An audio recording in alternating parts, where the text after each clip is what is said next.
여러분, 노년에 가장 피곤한 일이 뭔지 아세요? 바로 쓸데없는 자랑 때문에 생기는 갈등입니다. 내가 뭘 자랑했는데? 싶으실 수도 있지만 자랑은 대놓고 하지 않아도 상대방 귀에는 자랑으로 들릴 때가 많습니다. 특히 자녀, 손주, 재산, 여행 같은 이야기들은 은근히 자랑으로 흘러가곤 하죠. 문제는 이 자랑이 듣는 사람의 마음을 찝찝하게 만들거나 괜히 거리감을 만드는 원인이 된다는 겁니다. 난 그저 내 이야기를 했을 뿐인데 왜 삐치는 거야? 라고 생각하실 수도 있어요. 하지만 자랑이란 게 참 묘해서 말하는 사람은 기분 좋지만 듣는 사람은 왠지 모르게 비교를 하게 되고 때로는 괜한 열등감까지 느끼게 합니다. 저 사람은 참 잘 사는데 나는 뭐지? 라는 생각이 떠오르면서 상대방은 대화를 피하고 싶어지죠. 그래서 오늘은 노년에 절대 남들에게 자랑하면 안 되는 7가지를 이야기해 보려고 합니다. 그냥 웃자고 하는 소리가 아니라 진짜로 이걸 잘못 자랑했다간 인간관계가 삐걱거릴 수도 있으니 꼭 끝까지 보셔야 합니다.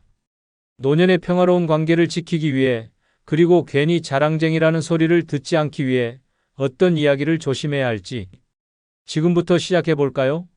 먼저 구독, 좋아요 눌러주세요. 첫 번째는 내 재산 규모입니다. 여러분, 노년에 가장 자랑하고 싶은 것 중 하나가 재산 아닙니까? 내가 평생 이렇게 벌었고 이만큼 모았고 자식들에게도 다 나눠줬지 라며 자랑하고 싶은 마음이 드는 건 당연합니다. 그런데요, 재산 이야기는 절대로 남들에게 하면 안 되는 주제 중 하나입니다.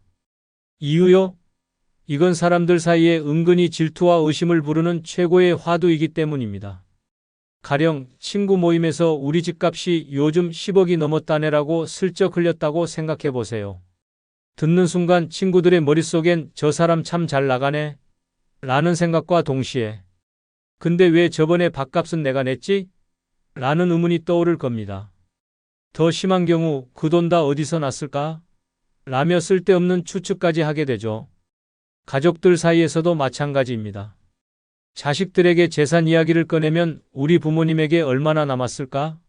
라는 계산이 시작될 가능성이 높아요. 심지어 형제들끼리 유산 문제로 갈등이 생길 수도 있죠. 재산 이야기는 듣는 사람을 불편하게 하고 말하는 사람에게는 오히려 부담으로 돌아올 가능성이 큽니다. 그런데 더 큰 문제는 이런 이야기가 사기꾼이나 기회주의자들의 귀에 들어갔을 때입니다. 돈 이야기를 들은 사람 중 일부는 겉으로 친절하게 다가오며 좋은 투자 기회가 있다거나 급히 돈이 필요한 상황을 핑계로 접근할 수 있습니다. 혹은 당신의 재산에 눈독을 들인 사람들이 허위 사업이나 가짜 약속으로 속이려 들 수도 있습니다. 노년의 재산은 평생의 땀과 노력이 담긴 소중한 자산이니만큼 절대로 이런 위험에 노출되지 않아야 합니다. 노년에는 재산 이야기를 자랑하기보다는 조용히 나를 위해 쓰며 스스로 만족하는 것이 훨씬 낫습니다. 남들에게 자랑한다고 해서 내 재산이 더 많아지거나 사람들의 존경을 받는 건 아니니까요. 괜히 내 재산이 오히려 내 발목을 잡을 수도 있다는 점 잊지 마세요. 두 번째는 내 자녀, 며느리, 손주 자랑입니다. 우리 아들은 대기업에서 고위직이고 며느리는 의사야. 손주는 이번에 반에서 1등 했다네. 부모로서, 조부모로서 자식이나 손주가 잘된 걸 자랑하고 싶은 마음은 당연합니다. 하지만 이런 자랑이 남들에게는 의외로 부담과 거리감을 줄 수 있다는 사실 알고 계신가요? 우선 자녀 자랑은 듣는 사람에게 비교와 열등감을 느끼게 할 수 있습니다. 나는 우리 자식 뒷바라지하느라 애썼는데 저 집에는 왜 저렇게 잘 됐지? 라며 은근히 상대를 위축되게 만들 수도 있죠. 며느리 자랑도 마찬가지입니다. 내 며느리는 아침마다 요가도 하고 집안일도 척척하면서 직장도 다닌다. 같은 말을 들은 사람은 우리 며느리는 왜 안 그렇지?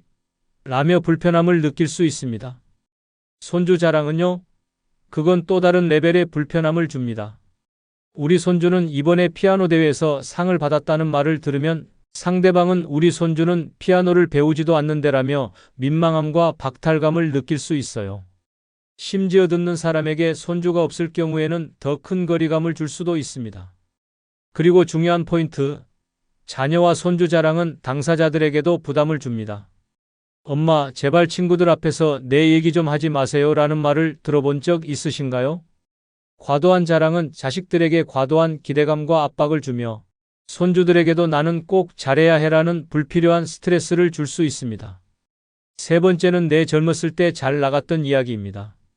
노년에 가장 자주 나오는 대화 중 하나가 바로 내 젊었을 때는 마리아로 시작하는 이야기입니다. 한때 내가 얼마나 잘 나갔고 얼마나 대단한 성취를 이뤘는지 말하고 싶어지는 건 인지상정이죠. 그런데 이 젊은 시절의 자랑이 꼭 환영받는 이야기는 아닙니다. 왜냐고요? 듣는 사람들에게 부담만 줄 가능성이 크기 때문입니다. 첫째, 젊은 시절 자랑은 현재와 연결되지 않으면 공감받기 어렵습니다.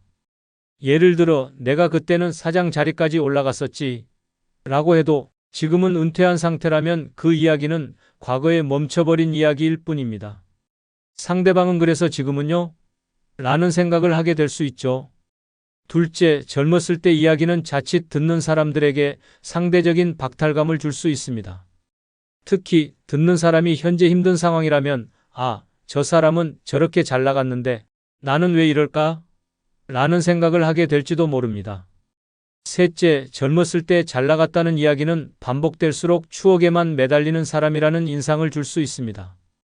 그때가 좋았는데라는 말을 자주 할수록 오히려 지금의 자신감이나 현재를 즐기는 모습이 부족해 보일 수 있다는 뜻이죠. 젊은 시절의 자랑은 스스로의 마음속에 간직하거나 정말 나를 잘 이해해주는 가까운 사람과 나눌 때 더 빛을 발합니다. 남들에게 굳이 자랑하려고 하면 오히려 지금의 나를 덜 멋지게 보이게 만들 수 있다는 점 꼭 기억하세요. 네 번째는 내 여행 경험입니다. 여행 이야기는 누구나 좋아할 것 같죠? 그런데 노년에는 이 여행 경험이 자랑이 될 가능성이 높고 자랑은 듣는 사람을 은근히 불편하게 만들 수 있습니다. 내가 이번에 유럽 다녀왔는데 말이야. 로 시작하는 이야기를 꺼내는 순간 상대방의 반응은 크게 두 가지로 나뉩니다. 첫째, 상대가 나와 비슷한 여행 경험을 가진 경우입니다. 이럴 땐 서로의 이야기가 공감과 경쟁 사이를 오갑니다. 거기 갔어? 아, 나는 그곳에서 이런 걸 봤지. 라며 대화가 발전할 수도 있지만 상대방이 마음속으로 내 여행은 저만큼 대단하지 않은데라며 비교하고 자격지심을 느낄 수도 있습니다. 둘째, 상대가 여행을 가지 못한 사람일 경우입니다. 건강 문제나 경제적인 이유로 여행이 어려운 사람에게 이곳은 정말 대단했어. 당신도 가봤어야 했는데 라는 말은 배려 없는 자랑으로 들릴 수 있죠. 듣는 이에게는 부러움보다는 불편함과 소외감을 줄 가능성이 큽니다. 여행 경험은 스스로의 행복을 위한 추억으로 간직하는 것이 가장 좋습니다. 특히 노년에는 내가 이만큼 잘 살고 있어라는 자랑으로 들리지 않도록 상대방의 상황을 고려하며 조심스럽게 나누는 것이 중요합니다. 다섯 번째는 내 건강 상태입니다. 노년의 대화에서 빠질 수 없는 주제가 바로 건강입니다. 그런데 건강 이야기가 지나치게 자랑처럼 들리면 듣는 사람의 기분을 상하게 만들 수 있습니다. 예를 들어 나는 지금도 혈압, 당뇨 다 정상이고 약 한 번 안 먹어봤다니까? 라고 말하면 듣는 사람의 마음은 어떨까요? 첫째, 상대가 건강 문제로 고생하고 있는 상황이라면 이런 이야기는 큰 스트레스를 줄 수 있습니다. 저 사람은 저렇게 건강한데 나는 왜 이렇게 약을 달고 살지? 라는 생각이 드는 건 당연하죠. 상대방에게는 자존감을 떨어뜨리는 말이 될 수 있습니다. 둘째, 건강 자랑은 자칫 오만하게 보일 수 있습니다. 젊었을 때부터 자기 관리를 열심히 했다는 자부심을 표현하고 싶을 수도 있겠지만 듣는 사람에게는 나는 잘했는데 너는 왜 못했어? 라는 뉘앙스로 느껴질 위험이 있습니다. 건강 상태는 조용히 스스로 만족하며 관리하는 것이 가장 좋습니다. 건강이 좋다면 감사하며 유지하고 상대방과의 대화에서는 공감과 배려를 먼저 생각하세요. 자랑으로 들리지 않게 말하는 법도 건강관리만큼 중요한 기술입니다. 여섯 번째는 내 연애 경험입니다. 노년에도 연애를 하거나 과거의 연애 경험을 자랑하고 싶은 마음이 들 때가 있습니다. 특히 나도 한때 인기가 많았지 라며 과거의 연애담을 꺼내거나 현재 새롭게 시작한 연애를 자랑하는 경우가 있는데요. 이 이야기가 듣는 사람들에게 어떻게 받아들여질지는 생각보다 복잡합니다. 먼저 과거의 연애 경험을 자랑한다면 그때는 참 대단했지라는 말이 상대방에게는 허세처럼 들릴 가능성이 큽니다. 특히 연애 경험이 적거나 그런 경험을 부러워하는 사람에게는 자랑이 오히려 기분을 상하게 할 수 있죠. 현재 연애 중이라면 상황은 더 복잡합니다. 상대방이 혼자라면 저 사람은 연애도 하고 좋겠다는 부러움과 동시에 나한테 이걸 자랑하려는 건가? 라는 반감이 생길 수도 있습니다. 심지어 연애에 관심 없는 사람에게는 불필요한 이야기로 느껴질 수도 있습니다. 연애 이야기는 내가 행복하면 그 자체로 충분합니다. 굳이 남들에게 이야기해서 나의 행복을 증명하려고 하지 않아도 괜찮습니다. 내 연애는 나만 알고 즐기는 것이 가장 아름다운 연애 아닐까요? 7번째는 내 집이나 부동산입니다. 노년에 들어 자랑하고 싶은 것 중 하나가 바로 내 집과 부동산 관련 이야기입니다. 우리 집은 지금 몇 억은 가뿐히 넘어. 라거나 내가 옛날에 이 땅을 샀는데 지금 얼마나 올랐는지 알아? 같은 이야기는 듣기엔 대단해 보이지만 사실 듣는 사람에게는 별로 유쾌하지 않을 수도 있습니다. 일단 집 자랑은 쉽게 질투를 불러일으킬 수 있는 주제입니다. 집을 마련하지 못했거나 경제적으로 어려운 사람들에게는 이런 이야기가 나는 이렇게 잘 살고 있는데 너는 뭐하니? 라는 메시지처럼 들릴 수 있습니다. 설령 그런 의도가 없더라도 부동산은 민감한 주제라 괜한 거리감을 만들기 쉽습니다. 또한 집 자랑은 불필요한 오해를 부를 수도 있습니다. 저 사람 돈이 꽤 많은가 봐라는 생각이 퍼지면서 괜한 부탁이나 기대를 하는 사람들이 나타날 수 있죠. 예를 들어 친구나 가족이 경제적 도움을 요청할 때 저 사람은 잘 사니까 당연히 도와줄 거야 라고 생각할지도 모릅니다. 노년에는 내 집이 주는 안정감과 만족감을 혼자 느끼는 것만으로도 충분합니다. 굳이 남들에게 자랑해서 불필요한 감정이나 오해를 만들 필요는 없겠죠? 부동산은 입을 다물수록 더 안전하고 내 평화를 지킬 수 있습니다. 결국 노년의 자랑이란 건 독이 될 수도 약이 될 수도 있는 칼날 같은 존재입니다. 순간적으로는 뿌듯하고 뭔가를 이룬 것 같을지 몰라도 그 자랑이 듣는 사람의 마음을 불편하게 하거나 자칫하면 관계에 금이 가는 일이 생길 수 있습니다. 자랑하고 싶은 마음이 드는 건 당연해요. 내가 자랑스럽고 행복하니 말하고 싶은 거겠죠. 하지만 남들이 듣기에 저 사람은 왜 저렇게 거세를 부리지? 라고 느낄 가능성을 항상 염두에 둬야 합니다. 그리고 솔직히 말해서 자랑은 안 할수록 더 멋지게 보입니다. 내가 가진 행복을 조용히 누리는 사람이 오히려 주변에서 더 존경받는 법이니까요. 오늘 소개해드린 7가지 혹시 평소에 무심코 자랑하고 있진 않았나요? 그렇다면 이제부터는 조금 조심해보세요. 사람들 사이에서 괜한 오해나 불편함을 만들지 않고 평화로운 노년을 보낼 수 있는 지혜로운 첫걸음이 될 겁니다. 자, 오늘부터 자랑 대신 여유. 기억하시죠? 다음에도 유익하고 재미있는 영상으로 돌아오겠습니다. 여러분은 구독, 좋아요, 알림 설정해 주시면 됩니다. 빠이. 여러분, 나이가 들면 제일 무서운 게 뭔지 아세요? 바로 외로움입니다. 자식들은 바쁘고 친구들도 하나둘 멀어지고 TV만 보고 있자니 나 이렇게 혼자 늙어가는 거야? 라는 생각이 들 때가 있죠. 그럴 때 외로움을 달래겠다고 새 친구를 사귀고 싶은 마음이 드는 건 당연합니다. 그런데요, 여기서 중요한 점. 가난한 사람들과 친구가 되는 건 노년에 정말로 신중해야 할 선택이라는 겁니다. 왜냐고요? 가난한 사람들과의 관계는 단순한 우정으로 끝나지 않을 가능성이 크기 때문입니다. 외로운데 같이 놀아주고 얘기 나눌 사람이 있으면 좋잖아. 라고 생각할 수 있지만 그 뒤에 숨어있는 경제적, 감정적 부담을 미처 생각하지 못하면 큰 후회로 이어질 수 있습니다. 가령 처음에는 저 사람 참 좋은 사람 같아. 그냥 친구로 잘 지내면 되겠지라고 시작했지만 조금씩 금전적인 부탁이 들어오기 시작한다면 어떨까요? 이번에 상황이 좀 안 좋아서요. 조금만 도와주실 수 있을까요? 라는 말에 인간적으로 도와주고 싶어지겠죠. 하지만 이런 부탁이 계속되다 보면 어느새 내가 그 사람의 지갑처럼 느껴지는 상황이 될지도 모릅니다. 오늘은 그래서 노년에 외롭다고 가난한 사람들과 친구가 되면 안 되는 5가지 이유를 이야기해 보려고 합니다. 외로움을 달래려다 잘못된 관계에 휘말리게 된다면 그 대가는 상상 이상으로 클 수 있습니다. 금전적 부담과 감정적 소모, 그리고 예상치 못한 갈등까지. 오늘의 이야기를 끝까지 들어보시며 어떤 사람들과의 관계를 신중히 고민해야 하는지 함께 생각해 보세요. 구독, 좋아요 부탁드립니다. 첫 번째 이유는 돈 문제가 결국 우정을 망칠 수 있다입니다. 여러분, 노년에 새 친구를 사귀는 건 참 반가운 일이죠. 대화도 나누고 같이 차도 한잔하면서 외로움을 잊게 해주니까요. 그런데 상대가 경제적으로 어려운 사람이라면 그 우정이 돈 문제로 틀어질 가능성이 굉장히 높습니다. 처음에는 그저 편안하게 시작된 관계가 나중에는 지갑과 관계된 골칫거리로 바뀔지도 모른다는 거죠. 예를 들어볼까요? 처음엔 상대방이 이번에 커피는 제가 살게요. 라며 푸근한 웃음을 지을지도 모릅니다. 하지만 어느 순간 요즘 제가 조금 힘들어서요 라며 작은 부탁이 들어오게 됩니다. 버스비가 부족한데 잠깐만 빌려주실 수 있을까요? 라는 가벼운 요청으로 시작하겠죠. 한 번, 두 번은 인간적으로 도와주고 싶을 겁니다. 하지만 그 부탁이 반복되면요. 점점 저 사람 나를 돈줄로 보는 거 아니야? 라는 생각이 들게 됩니다. 여기서 끝나면 다행입니다. 하지만 상대가 도와준 걸 당연하게 여기기 시작하면 어떻게 될까요? 우리 사이에 이 정도는 이해해 주실 줄 알았는데라며 오히려 서운한 태도를 보일 수도 있습니다.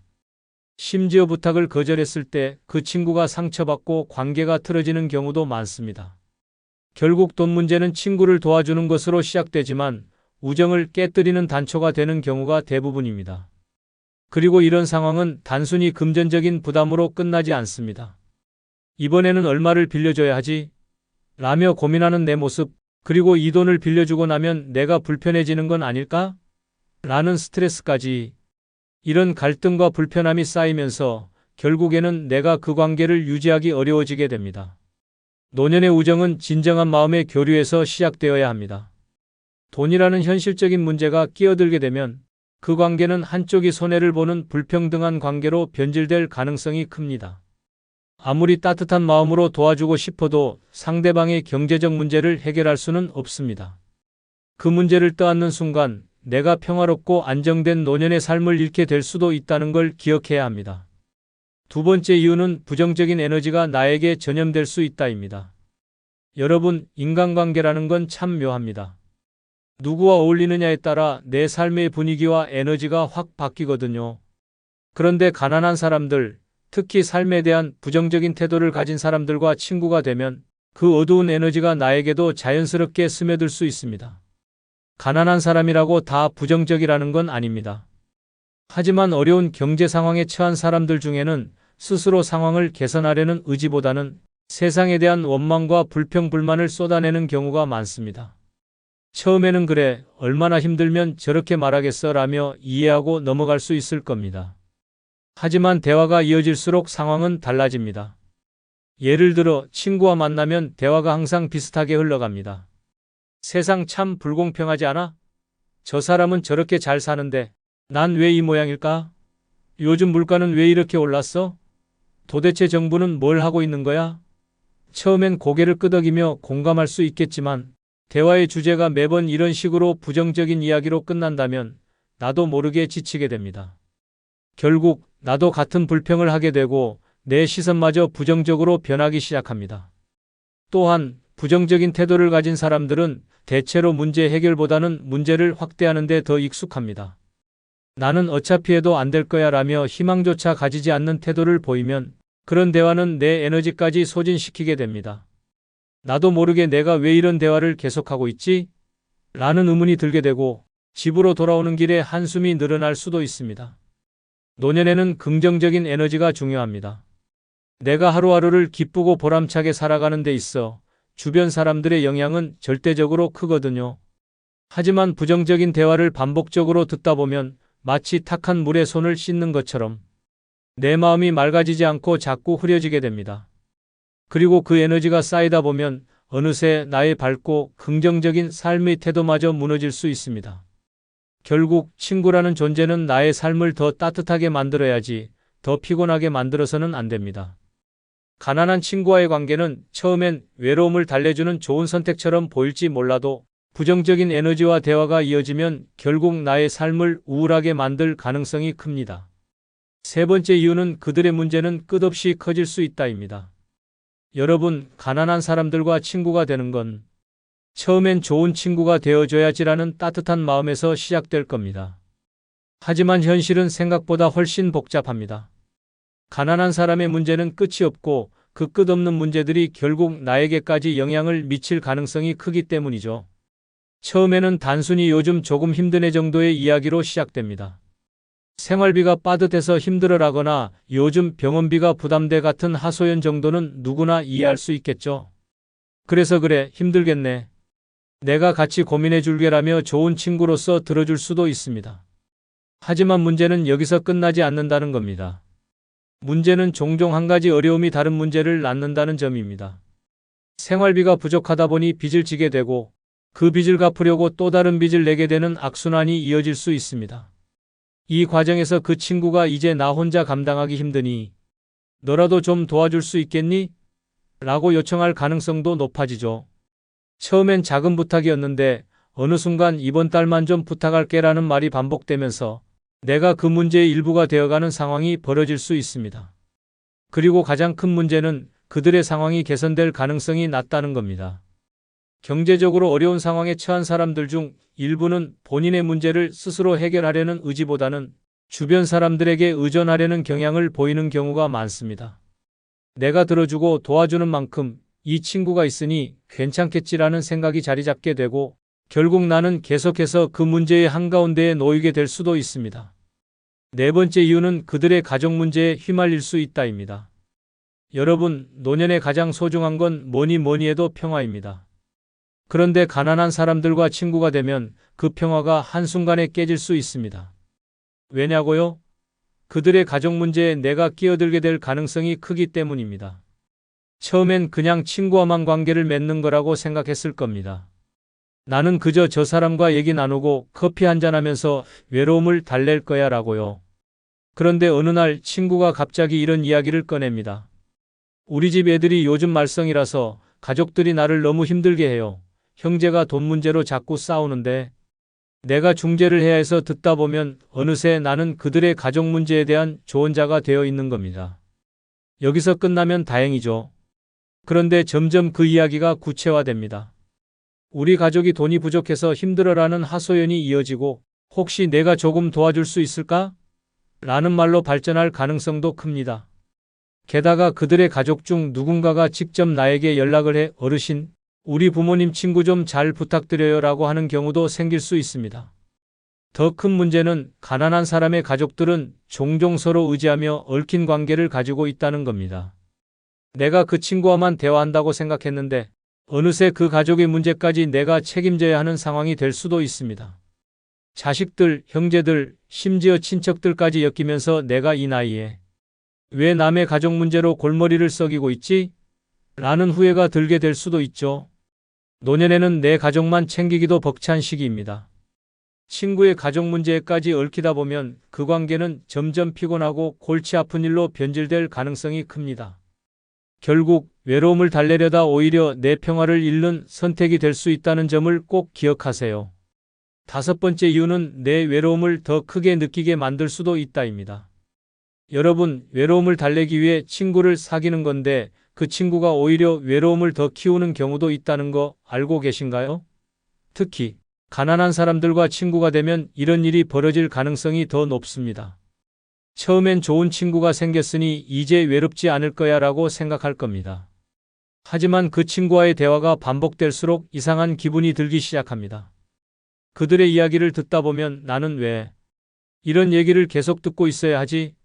라는 생각이 스멀스멀 올라옵니다. 가난한 상황에서 나오는 부정적인 이야기, 가족과의 갈등, 끊임없는 불만을 듣다 보면 친구와 함께 있어도 나 자신이 더 고립된 느낌을 받을 수도 있습니다. 또한 가난한 친구는 경제적 여건상 내가 원하는 활동을 함께하기 어려운 경우가 많습니다. 나는 여행을 가고 싶고 좋은 레스토랑에서 식사도 하고 싶은데 상대방은 나한텐 그런 건 사치야라고 선을 그어버릴 수 있죠. 그러면 자연스럽게 내가 하고 싶은 것들을 포기하게 되고 그럴수록 내가 왜 이러고 있지? 라는 외로움이 커질 수 있습니다. 가장 큰 문제는 이런 상황에서 친구와 함께 있는 시간 자체가 의무감으로 변질될 가능성이 크다는 겁니다. 내가 얘를 외면하면 너무 가혹한가? 라는 생각에 계속 만나게 되지만 만날수록 나의 에너지가 소진되고 외로움이 더 커지는 악순환이 이어질 수 있습니다. 결국 노년에 가장 중요한 건 내 평화와 행복입니다. 외로움을 달래기 위해 친구를 사귀는 건 좋지만 그 친구가 가난으로 인한 문제를 안고 있다면 이야기가 달라집니다. 그들의 돈 문제, 부정적인 에너지, 끝없는 갈등이 어느새 내 삶까지 침범할 수 있으니까요. 친구란 함께 있어 기쁘고 에너지를 주는 존재여야 합니다.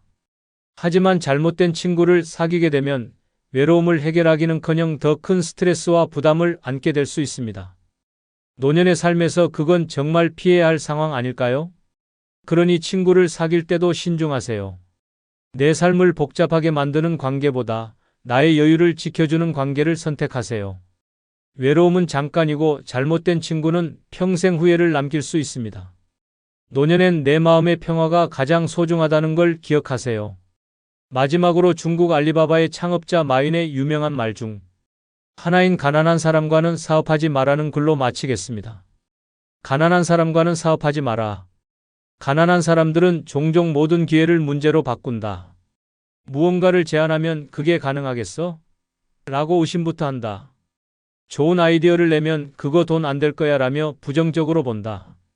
위험을 감수하자고 하면 너무 위험해. 라며 뒷걸음질 친다. 어려움을 이야기하면 그건 너무 복잡해라며 피한다. 그들에게는 돈이 없다, 시간이 없다, 기회가 없다라는 변명이 항상 준비되어 있다. 그런데 정작 행동을 통해 문제를 해결하려는 의지와 용기는 찾기 어렵다. 마윈은 또한 이렇게 말했습니다. 기회를 받아들이는 사람은 성공할 확률이 50%지만 기회를 거부하는 사람은 성공할 확률이 0%다. 비즈니스는 열정과 실행력이 중요하다. 가난한 사람과의 사업이 어렵다는 것은 단순히 그들의 경제적 상황 때문이 아니라 문제를 바라보는 태도와 기회를 대하는 방식 때문입니다. 그들은 실패를 두려워하고 변화의 필요성을 이해하지 못하며 도전보다는 안정을 추구하는 경향이 있습니다. 결국 성공적인 비즈니스를 위해서는 열린 마음, 도전정신, 실행력을 가진 사람들과 함께 해야 합니다. 가난한 사람들과의 사업은 그들의 의심과 부정적인 태도가 계속 발목을 잡을 가능성이 높습니다. 가난한 사람은 문제를 키우고 부자는 기회를 키운다. 구독, 좋아요 부탁드립니다. 여러분, 나이가 들면 베풀면서 살아야 한다라는 말 어디서 많이 들어보셨죠? 듣기엔 참 그럴싸합니다. 그런데요, 65세가 넘은 당신이 이 말을 철석같이 믿고 살다 보면 그 끝은 생각보다 끔찍할 수 있습니다. 처음엔 기분 좋게 시작했겠죠. 내가 가진 걸 나눠주면 사람들이 나를 더 좋아하고 복도 많이 받겠지라는 마음으로요. 하지만 현실은 냉정합니다. 한번 베풀기 시작하면 사람들은 점점 더 큰 기대를 걸게 되고 나중엔 그 기대가 당연한 권리로 바뀌는 순간이 옵니다. 더 심한 건 내가 그만두려고 하면 왜 이제 안 해요? 라며 비난하거나 멀어지는 사람도 생긴다는 거예요. 그리고 끝없는 요구는 내 건강, 재산, 에너지까지 갉아먹습니다.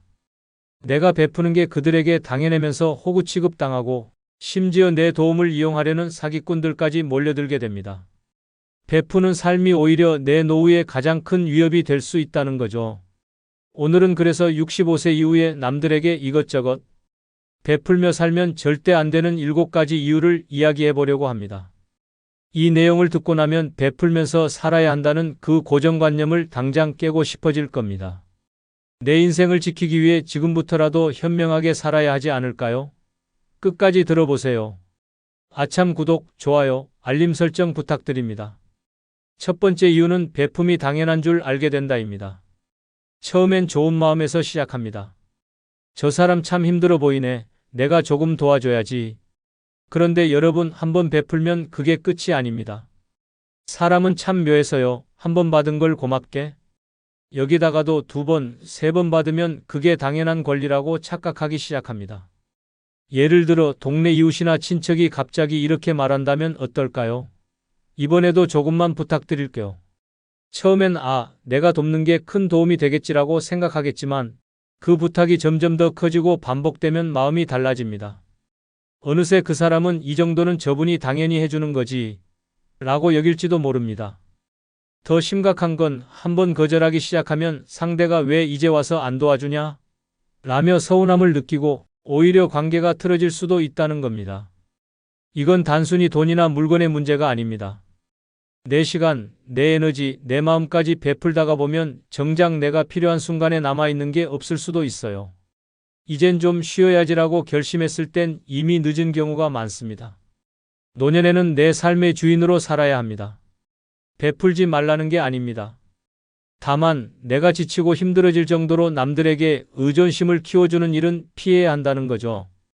결국 베풀 때도 한 번쯤은 이게 내게도 정말 괜찮은 선택일까? 라고 스스로에게 물어볼 필요가 있습니다. 내 삶의 소중함을 지키는 것이야말로 가장 현명한 베품 아닐까요? 두 번째 이유는 사기꾼들의 표적이 될 수 있다입니다. 여러분, 베풀기 좋아하는 사람은 사기꾼들에게 최고의 먹잇감이라는 사실 알고 계셨나요? 저분은 남을 돕는 걸 좋아하시는 분이야 라는 소문이 돌기 시작하면 멀리서 사기꾼들이 냄새를 맡고 몰려들기 시작합니다. 그들은 아주 교묘한 방법으로 접근해서 처음에는 감동적인 이야기로 마음을 사로잡습니다. 예를 들어 제가 정말 어려운 처지에 놓였는데 도와주신다면 평생 은혜를 갚겠습니다라며 눈물까지 보일 수 있습니다. 처음엔 진심 같아서 도와줬는데 한번 도와주고 나면 그 다음엔 사실 더 큰 문제가 있어서요라는 말을 들으며 점점 더 깊이 얽히게 됩니다. 여기서 끝나면 다행이죠. 사기꾼들은 겉으론 딱하고 불쌍한 모습을 보여주면서 속으로는 내가 가진 돈이나 자산을 어떻게 끌어낼지 계산하고 있을지도 모릅니다. 더 충격적인 건 이런 사기꾼들은 개인적인 네트워크나 동네 소문을 활용해 그분은 이런 사정에 잘 도와주신다더라라는 정보를 퍼뜨립니다. 그 결과 한두 명이 아니라 여러 명의 사기꾼들이 순서대로 접근해오는 연속적인 타격을 받을 수도 있다는 겁니다. 노년에는 특히 방어벽이 중요합니다. 내가 힘들게 모은 재산과 시간을 지키는 건 나 자신뿐입니다. 남을 돕는다는 좋은 의도는 필요하지만 이 세상 모든 사람을 구제할 순 없다는 걸 명심하세요. 내 선의를 악용하려는 사람들에게 마음을 열어주는 순간 그들은 내 인생을 흔들어 놓을 준비가 되어 있을지도 모릅니다. 세 번째 이유는 가족들마저 등을 돌릴 수 있다입니다. 가족에게 베푸는 건 당연하다고 생각하시죠? 하지만 지나치게 베풀다 보면 가족과의 관계까지 틀어질 수 있다는 점 꼭 기억하셔야 합니다. 예를 들어 자식이나 친척에게 꾸준히 금전적 도움을 주던 부모님이 어느 날 더는 여력이 없어 이제는 내가 감당하기 힘들다라고 말하면 어떤 일이 벌어질까요? 그럼 지금까지는 왜 도와줬어요? 라는 서운함과 원망이 터져 나올 가능성이 큽니다. 더 심한 경우 그동안은 줬으면서 이제 와서 왜 안 준다는 거야? 라며 부모님의 도움을 권리처럼 여기는 모습을 보일 수도 있습니다. 그리고 가족 내 재산 분배나 유산 문제가 얽히게 되면 갈등은 더욱 커질 수 있습니다. 내가 열심히 베풀었던 것을 다른 가족 구성원이 왜 저 사람한테만 그렇게 많이 해줬어요? 라며 따지고 들면 평화로웠던 가족 관계가 순식간에 난장판이 될 수도 있죠. 심지어 자녀들 사이에 갈등이 생기고 결국 나를 원망하게 되는 상황도 생길 수 있습니다. 더 큰 문제는 내가 가족들에게 너무 많이 베풀다 보면 정작 나 자신을 돌볼 여력이 없어진다는 겁니다. 그러면 내가 진짜 어려운 상황에 처했을 때 과연 가족들이 나를 도와줄까요? 그동안 내가 베풀었던 건 이미 잊히고 우린 이미 받을 만큼 받았으니 이제 더는 못 도와준다는 냉정한 대답을 들을지도 모릅니다. 노년에는 가족과의 관계에서도 균형이 중요합니다. 지나치게 베풀며 희생하면 오히려 가족들이 나를 소홀히 대할 가능성이 높습니다. 내 소중한 가족 관계를 지키려면 때로는 도움의 선을 긋는 용기도 필요하다는 걸 꼭 기억하세요. 네 번째 이유는 내 노후 자금이 바닥날 수 있다입니다. 여러분, 노후 자금은 평생의 안전망입니다. 젊었을 때 열심히 일하고 모으고 아껴서 만든 돈이죠. 그런데 이 소중한 노후 자금을 베푸느라 줄줄 새게 만든다면 그 끝이 어떻게 될지 상상해 보셨나요? 내 노후가 불안과 걱정으로 가득 찰 수도 있습니다. 처음엔 작은 금액으로 시작됩니다. 조금 도와주는 건 괜찮겠지라며 몇 번 베풀었는데 어느새 그 금액이 점점 커지고 반복되면서 내가 예상하지 못한 속도로 돈이 빠져나가기 시작합니다. 통장을 볼 때마다 이 정도 금액이면 아직 괜찮아라고 스스로 위안할지도 모르죠. 그런데 문제가 생기는 순간은 따로 있습니다. 갑자기 큰 병원비나 예기치 못한 사고 혹은 오래된 집의 수리 같은 나를 위한 큰 지출이 필요할 때 통장 잔고가 바닥난 걸 깨닫는 그 순간입니다. 내가 힘들게 모아둔 돈이 남을 위해 줄줄 새어나갔다는 걸 깨닫는 건 그야말로 충격적인 경험이 될 겁니다. 더욱 안타까운 건 이렇게 베푼 돈이 내게 돌아오지 않는다는 점입니다. 내가 저 사람을 이렇게 도왔으니 나중에 조금이라도 갚아주겠지? 라고 생각한다면 큰 오산입니다. 노년에 돈이 줄어드는 건 남 탓이 아니라 결국 나의 잘못된 선택에서 시작되는 경우가 많습니다. 노후 자금은 나를 위한 보험입니다. 내 평화, 내 건강, 내 삶의 질을 지키는 유일한 버팀목이죠. 남을 위해 쓰는 건 좋지만 내 노후를 위협할 만큼 줄줄 샌다면 그건 절대 멋진 일이 아닙니다. 내 노후를 먼저 지키는 것이 나를 위한 최고의 베풀미라는 걸 잊지 마세요. 5번째 이유는 내 삶이 뒷전으로 밀릴 수 있다입니다. 나이가 들수록 가장 중요한 건 나를 돌보는 일입니다. 그런데 남들에게 이것저것 베풀다 보면 어느새 내 삶이 뒤로 밀려나는 상황이 생깁니다. 내가 정말로 즐기고 행복을 느껴야 할 시간과 에너지를 남을 위해 쓰느라 정작 내 자신은 소외되는 거죠. 한번 생각해 보세요. 동네 사람들에게 베푸느라 모임이나 행사 준비에 시간을 쏟고 자식이나 친척을 돕느라 매달 생활비에서 적지 않은 돈을 빼주고 친구들에게도 늘 먼저 손을 내밀고 있다면 과연 내 시간과 돈, 에너지는 어디로 가고 있을까요? 결국 내가 하고 싶은 여행, 배우고 싶은 취미, 먹고 싶은 맛있는 음식은 나중으로 미뤄지게 됩니다. 더 심각한 문제는 이런 일이 반복되면 나 스스로도 내가 하고 싶은 걸 해도 되나? 라는 생각을 하게 된다는 겁니다. 남들이 기대하고 있으니 내가 이걸 포기해야겠지라며 내 삶의 우선순위를 점점 포기하게 되는 거죠. 이건 노년에 가장 피해야 할 상황입니다. 노년은 평생 열심히 살아온 나에게 주는 선물 같은 시기인데 내가 나를 돌보지 않는다면 누가 돌봐줄까요? 6번째 이유는 내 건강까지 나빠질 수 있다입니다. 여러분, 남들에게 베푸는 건 마음에 따뜻함을 줄 수 있습니다. 하지만 그게 과도해지면요, 결국 내 몸과 마음의 건강까지 해칠 수 있습니다. 노년에는 건강이 제일 중요한데 남들에게 이것저것 베풀며 에너지를 쏟다 보면 정작 내 자신을 돌볼 여력이 없어지는 상황이 벌어질 수 있습니다. 처음엔 사소한 일처럼 보입니다. 친척들 챙기느라 장을 보고 이웃들에게 나눠줄 음식을 준비하고 친구 부탁에 여기저기 뛰어다니고, 그런데 이 모든 게 쌓이다 보면 어느새 나의 일상은 남을 위한 시간표로 가득 찹니다. 그 결과 피곤이 쌓이고 스트레스는 높아지고 나중엔 몸까지 탈이 나기 시작합니다. 문제는 이 모든 일을 멈추기가 어렵다는 겁니다. 내가 꾸준히 베풀던 것을 중단하면 사람들은 왜 갑자기 안 하세요? 라며 서운해하고 심지어 원망을 드러낼 수도 있죠. 이런 상황에서 느끼는 심리적인 압박감은 스트레스를 더 크게 만듭니다. 스트레스는 결국 만성질환으로 이어질 가능성이 큽니다. 혈압이 오르고 잠을 못 자고 피로가 풀리지 않는다면 그 모든 원인은 남들에게 과하게 베푼 데서 시작될 수도 있습니다. 노년에는 나를 먼저 챙기는 게 우선입니다. 내 몸이 건강해야 남에게 줄 수 있는 여유도 생기는 법이니까요.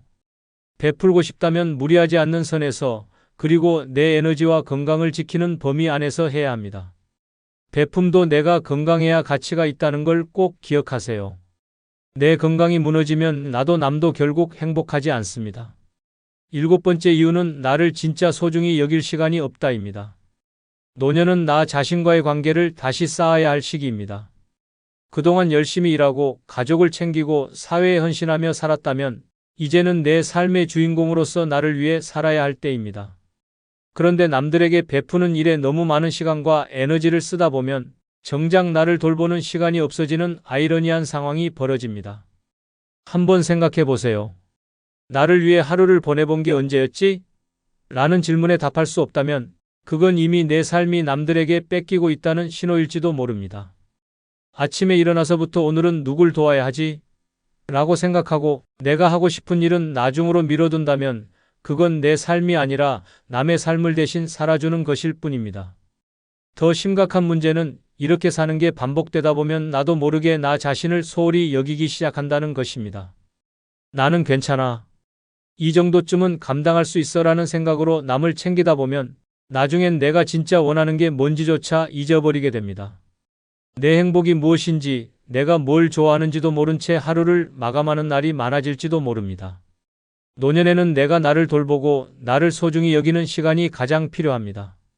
내가 나를 돌보지 않으면 아무도 대신 내 행복을 책임져 주지 않습니다. 내 시간을 남에게만 베풀며 쓰지 말고 이제는 그 시간을 나를 위해 써보세요. 내가 나를 사랑하고 나를 위해 살아갈 때 비로소 진정한 행복과 여유를 찾을 수 있을 겁니다. 결국 노년에 가장 중요한 건 나 자신을 위한 삶입니다. 남들에게 베풀며 사는 게 분명 뿌듯하고 보람 있는 일일 수 있습니다. 하지만 지나치면요. 내 삶은 점점 소모되고 정작 나를 위해 쓸 시간과 에너지가 사라지게 됩니다. 생각해 보세요. 내가 베푼 걸 진심으로 감사해야 하고 그걸로 더 나은 삶을 만들어가는 사람이 얼마나 될까요? 현실은 냉정합니다. 한 번 받은 걸 당연히 여기는 사람, 더 큰 요구를 하는 사람, 심지어 내가 힘들 때는 슬쩍 떠나버리는 사람도 있을 겁니다. 노년은 평생 나를 위해 살지 못했던 시간에 대한 보상 같은 시기입니다. 이젠 남보다 나를 먼저 챙기고 내가 진짜 하고 싶은 일에 시간을 써야 할 때죠. 남을 돕는 것도 중요하지만 내 건강, 내 행복, 내 삶을 지키는 것이 가장 중요한 베풀미라는 걸 꼭 기억하세요. 여러분, 이젠 내 인생의 주인공으로 살아가야 할 시간입니다. 마지막으로 구독, 좋아요, 알림 설정 부탁드립니다. 감사합니다. 여러분, 나이 65세가 넘으면 모임 하나 잘못 나갔다가 당신의 인생이 피곤해질 수 있습니다. 잘못된 모임은 당신의 시간을 갉아먹고 지갑을 털고 마음까지 병들게 할 수 있는 무서운 덫입니다. 처음엔 사람들도 만나고 기분 전환이나 해보자라는 가벼운 마음으로 나갔다가 나중엔 내가 왜 여길 갔을까? 라며 피눈물을 흘릴지도 모릅니다. 특히 노년에는 내 시간과 에너지가 너무나 소중합니다. 남들에게 휘둘리고 돈 쓰고 마음만 불편해지는 모임은 절대 나가면 안 되는 함정입니다. 이런 곳에 발을 들이는 순간 평화롭던 당신의 노후는 산산조각 날 수 있습니다. 그래서 오늘은 65세 넘어 절대 가면 안 되는 모임 6가지를 알려드리려고 합니다. 당신의 소중한 시간과 돈을 지키기 위해 이 영상 끝까지 보시고 불필요한 모임은 단칼에 끊어내세요. 당신의 노후는 남이 아니라 오직 당신이 지켜야 합니다. 지금부터 시작해 볼까요? 먼저 구독, 좋아요 눌러주세요. 첫 번째는 회비나 공동경비가 계속 드는 모임입니다. 처음에는 가벼운 마음으로 시작합니다. 우리 매달 회비를 모아서 모임을 운영하자라며 돈을 조금씩 내기 시작하죠. 하지만 이런 모임이 오래되다 보면 상황이 달라집니다. 회비는 점점 늘어나고 어디에 쓰이는지도 모를 불투명한 지출이 생기기 시작합니다. 특히 이런 모임은 종종 과시와 허영으로 흘러가게 됩니다. 이번엔 좋은 음식점에서 만나자, 우리도 여행 한번 가야지라는 식으로 점점 더 큰 돈을 쓰기 시작하죠. 그럴 때마다 부담이 되지만 다들 내는데 나만 빠질 수 없지라는 생각에 억지로 지갑을 열게 됩니다. 더 심각한 건 내가 그 돈을 내면서도 즐겁지 않다는 겁니다. 또한 이런 모임에서는 자주 돈 문제로 갈등이 생깁니다. 회비를 누군가는 꼬박꼬박 내지만 또 누군가는 미적미적 거리며 이번 달은 좀 어려워라고 핑계를 대기 시작하죠. 그러다 보면 돈을 낸 사람만 손해보는 상황이 벌어집니다. 결국 나 혼자 열심히 회비를 내면서도 그 돈이 나를 위해 쓰이는 게 아니라고 느끼는 순간 이 모임에 나가는 의미는 완전히 사라져버립니다. 노년에는 나의 돈이 나를 위해 쓰여야 합니다. 내 생활비, 건강, 여유를 위해 써야 할 돈이 엉뚱한 모임에 빠져나가는 건 정말 어리석은 일이죠. 회비를 걷는 모임이 처음엔 즐거워 보여도 결국은 내 지갑만 털어가는 불편한 존재가 될 수 있습니다. 이런 모임은 과감하게 멈추세요. 내 돈과 시간을 나 자신을 위해 써야 합니다. 두 번째는 돈 자랑, 재산 자랑이 난무하는 모임입니다. 여러분, 모임에 나가서 이런 이야기 들어본 적 있으신가요? 나 이번에 아파트 값이 또 올랐어. 우리 애들이 이번에 비싼 차를 선물해줬다니까? 듣는 순간 마음이 편안해지나요? 아니죠. 이럴 땐 왠지 모르게 가슴이 답답해지고 내 자신이 작아지는 느낌이 듭니다. 특히 나이가 들면 이런 재산 자랑 모임은 정말 피해야 할 1순위입니다. 왜냐고요? 이 모임은 결국 나를 무시하고 상처 주는 자리로 변질될 가능성이 크기 때문입니다. 처음엔 그저 저분 잘 사시네. 부럽다 정도로 넘어갈 수 있습니다. 하지만 시간이 지나면서 이런 자랑이 반복되면 나도 모르게 비교하게 됩니다. 나는 왜 저렇게 못 살았지? 내 재산은 왜 저렇게 안 불어났을까? 라며 불필요한 자책감이 생기고 기분까지 엉망이 될 수 있습니다. 더 심한 경우 내가 그동안 알뜰살뜰 모아둔 돈이 초라하게 느껴져서 괜히 자존감까지 떨어질 수도 있죠. 게다가 이런 모임은 눈치 싸움의 장이 되기도 합니다. 처음에는 듣기만 하던 사람들도 점점 자기 자랑을 시작하거든요. 누가 더 좋은 집에 사는지, 누가 더 많은 돈을 모았는지. 경쟁하듯 떠들어대기 시작하면 그 자리는 대화가 아니라 전쟁터가 됩니다. 웃으면서 듣고 있지만 속으로는 피곤하고 씁쓸하기만 합니다. 그리고 이런 모임에 자주 나가다 보면 한 가지 위험이 더 있습니다. 사기꾼들의 표적이 될 수 있다는 거죠. 내가 가진 돈이나 재산 이야기를 꺼내는 순간 누군가는 그걸 노리고 접근할 수도 있습니다. 좋은 투자처가 있는데 같이 하실래요? 라며 가머니설로 유혹하는 사람들이 나타날 수 있거든요. 이때 잘못 발을 들이면 평생 모은 재산이 한순간에 날아가는 최악의 상황이 벌어질 수 있습니다. 결론은 이겁니다. 남의 재산 자랑에 내 마음 다칠 필요 없고 내 재산 노출에서 위험을 자초할 필요도 없습니다. 이런 모임에 나가봤자 얻는 건 스트레스와 비교의식 뿐이에요. 그러니 돈 자랑, 재산 자랑하는 모임은 안 가는 게 답입니다. 나의 평화로운 노후를 위해 이런 모임은 과감하게 끊어내세요. 두 번째는 사사건건 뒷담화만 하는 모임입니다. 여러분, 모임에 나가면 이번에 누구네 집 며느리가 어떻게 됐다더라. 저 집 아들은 아직도 취직도 못했대. 라는 이야기부터 시작해서 없던 관심도 생기게 하는 소문과 뒷담화가 난무하는 자리 꼭 있지 않나요? 이런 모임은 듣는 재미 때문에 한두 번은 나가볼 수 있지만 절대 오래 있으면 안 되는 모임입니다. 왜냐고요? 결국 내 뒷담화도 그들의 안주거리가 될 가능성이 높기 때문이죠. 처음에는 남의 이야기를 가볍게 듣는 재미가 있을 수 있습니다. 하지만 이런 모임의 공통점은 타겟이 계속 바뀐다는 것입니다. 오늘은 다른 사람 이야기로 꽃을 피우지만 내일은 내 이야기가 그 자리에 오를 수 있습니다. 저 사람 요즘 왜 이렇게 혼자 다녀? 혹시 가족 사이에 무슨 일 있는 거 아니야? 라며 나도 모르게 내 일상이 그들의 입을 타고 흘러다닐 수 있죠. 더 심각한 건 이런 뒷담화가 내 평판에 악영향을 미칠 수 있다는 겁니다. 모임에서는 대수롭지 않게 흘려들은 말이 다른 사람을 거치면서 점점 과장되고 왜곡될 수 있어요. 그분 요즘 돈이 많이 모자란가 봐. 저분 건강이 안 좋다더라. 같은 터무니없는 소문이 나를 따라다니기 시작하면 괜히 억울하고 분한 마음만 남게 됩니다. 그리고 이런 모임에 오래 있다 보면 나도 더 의심 많고 불평 불만이 늘어나는 사람이 되어버리죠. 노년에 가장 중요한 건 마음의 평화와 긍정적인 에너지입니다. 남의 뒷담화로 가득 찬 모임은 결국 나를 더 불안하고 불행하게 만들 뿐입니다. 나가면 기분이 좋아야 할 모임이 돌아올 땐 마음이 더 찝찝하고 불편해진다면 그런 모임은 나의 삶에서 과감히 지워버리는 게 답입니다.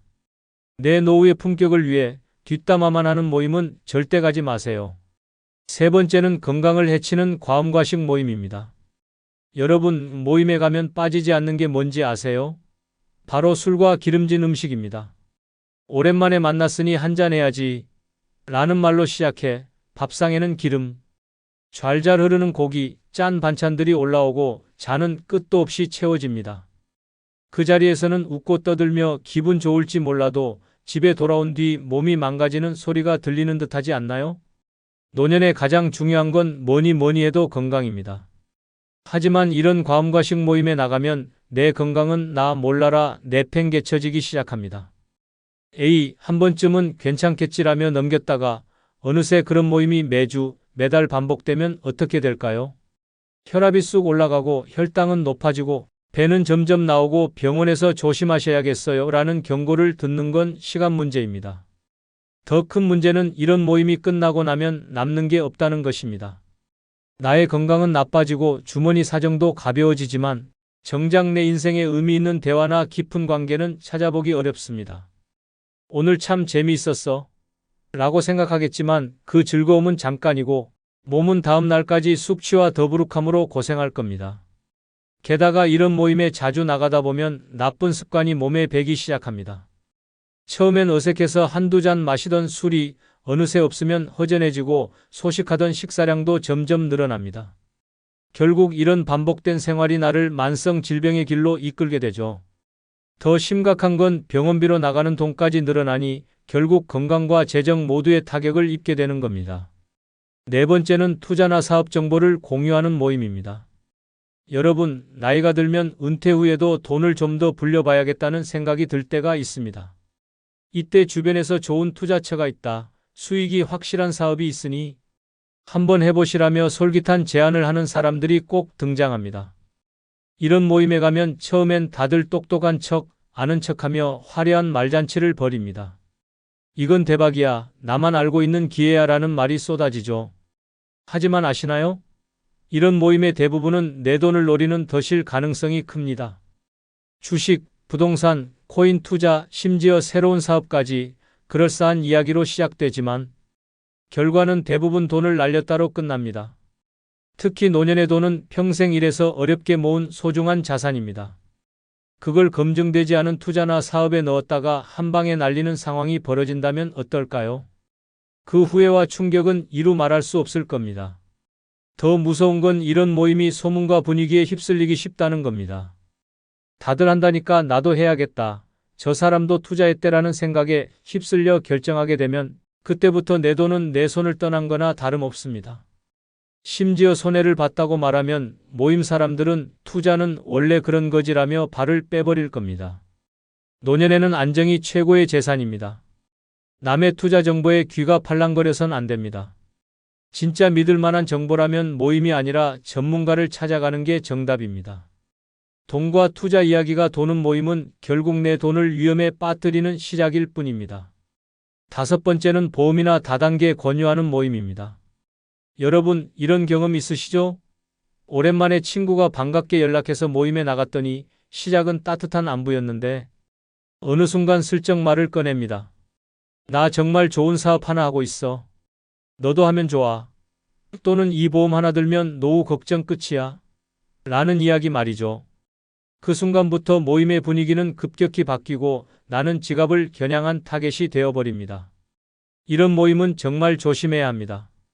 다단계나 보험은 대개 처음엔 서로 도와가며 잘 살자라는 그럴싸한 명분으로 접근합니다. 그런데 막상 들어보면 결국 나의 돈과 인맥을 이용하려는 목적이라는 걸 깨닫게 되죠. 나를 위하는 척하지만 그들의 관심은 내가 이걸 사느냐 마느냐에 달려있는 겁니다.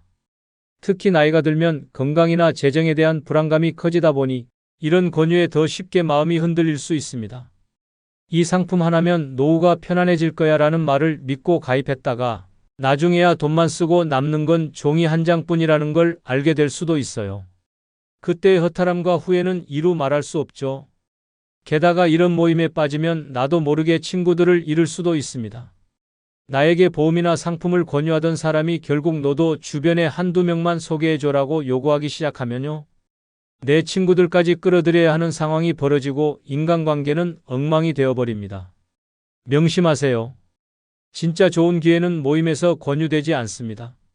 보험, 다단계 이야기가 나오는 순간 그 모임은 더 이상 친구를 만나는 자리가 아니라 지갑을 털리는 자리입니다. 이런 모임은 시작되자마자 손절이 답입니다. 여섯 번째는 남의 자식 자랑만 늘어놓는 모임입니다. 여러분, 모임에 갔더니 이런 이야기만 계속 들리나요? 우리 애는 이번에 승진해서 월급이 2배로 올랐다니까? 우리 며느리는 어쩜 그렇게 살림도 잘하고 애교도 많아? 우리 손주는 벌써 영어도 척척하더라니까? 처음에는 대단한 애라며 고개를 끄덕이지만 시간이 지날수록 슬슬 마음이 불편해지지 않나요? 이런 자식 자랑, 손주 자랑만 넘쳐나는 모임은 절대 오래 있어서는 안 됩니다. 왜냐고요? 이 모임의 진짜 목적은 나를 초라하게 만드는 데 있기 때문이죠. 이런 모임에 오래 있다 보면 나도 모르게 비교하게 됩니다. 나는 왜 자식이 연락도 없지? 우리 손주는 아직 겨우 글자만 배우는 데라며 괜히 마음이 상하고 기분이 꿀꿀해집니다. 이런 비교는 결국 내 자존감에 상처를 내고 나를 더 외롭게 만들 뿐입니다. 더 심각한 건 이런 모임의 특성상 내가 요즘 우리 애는 조금 힘들어라고 솔직하게 말하면 어떤 일이 벌어질까요?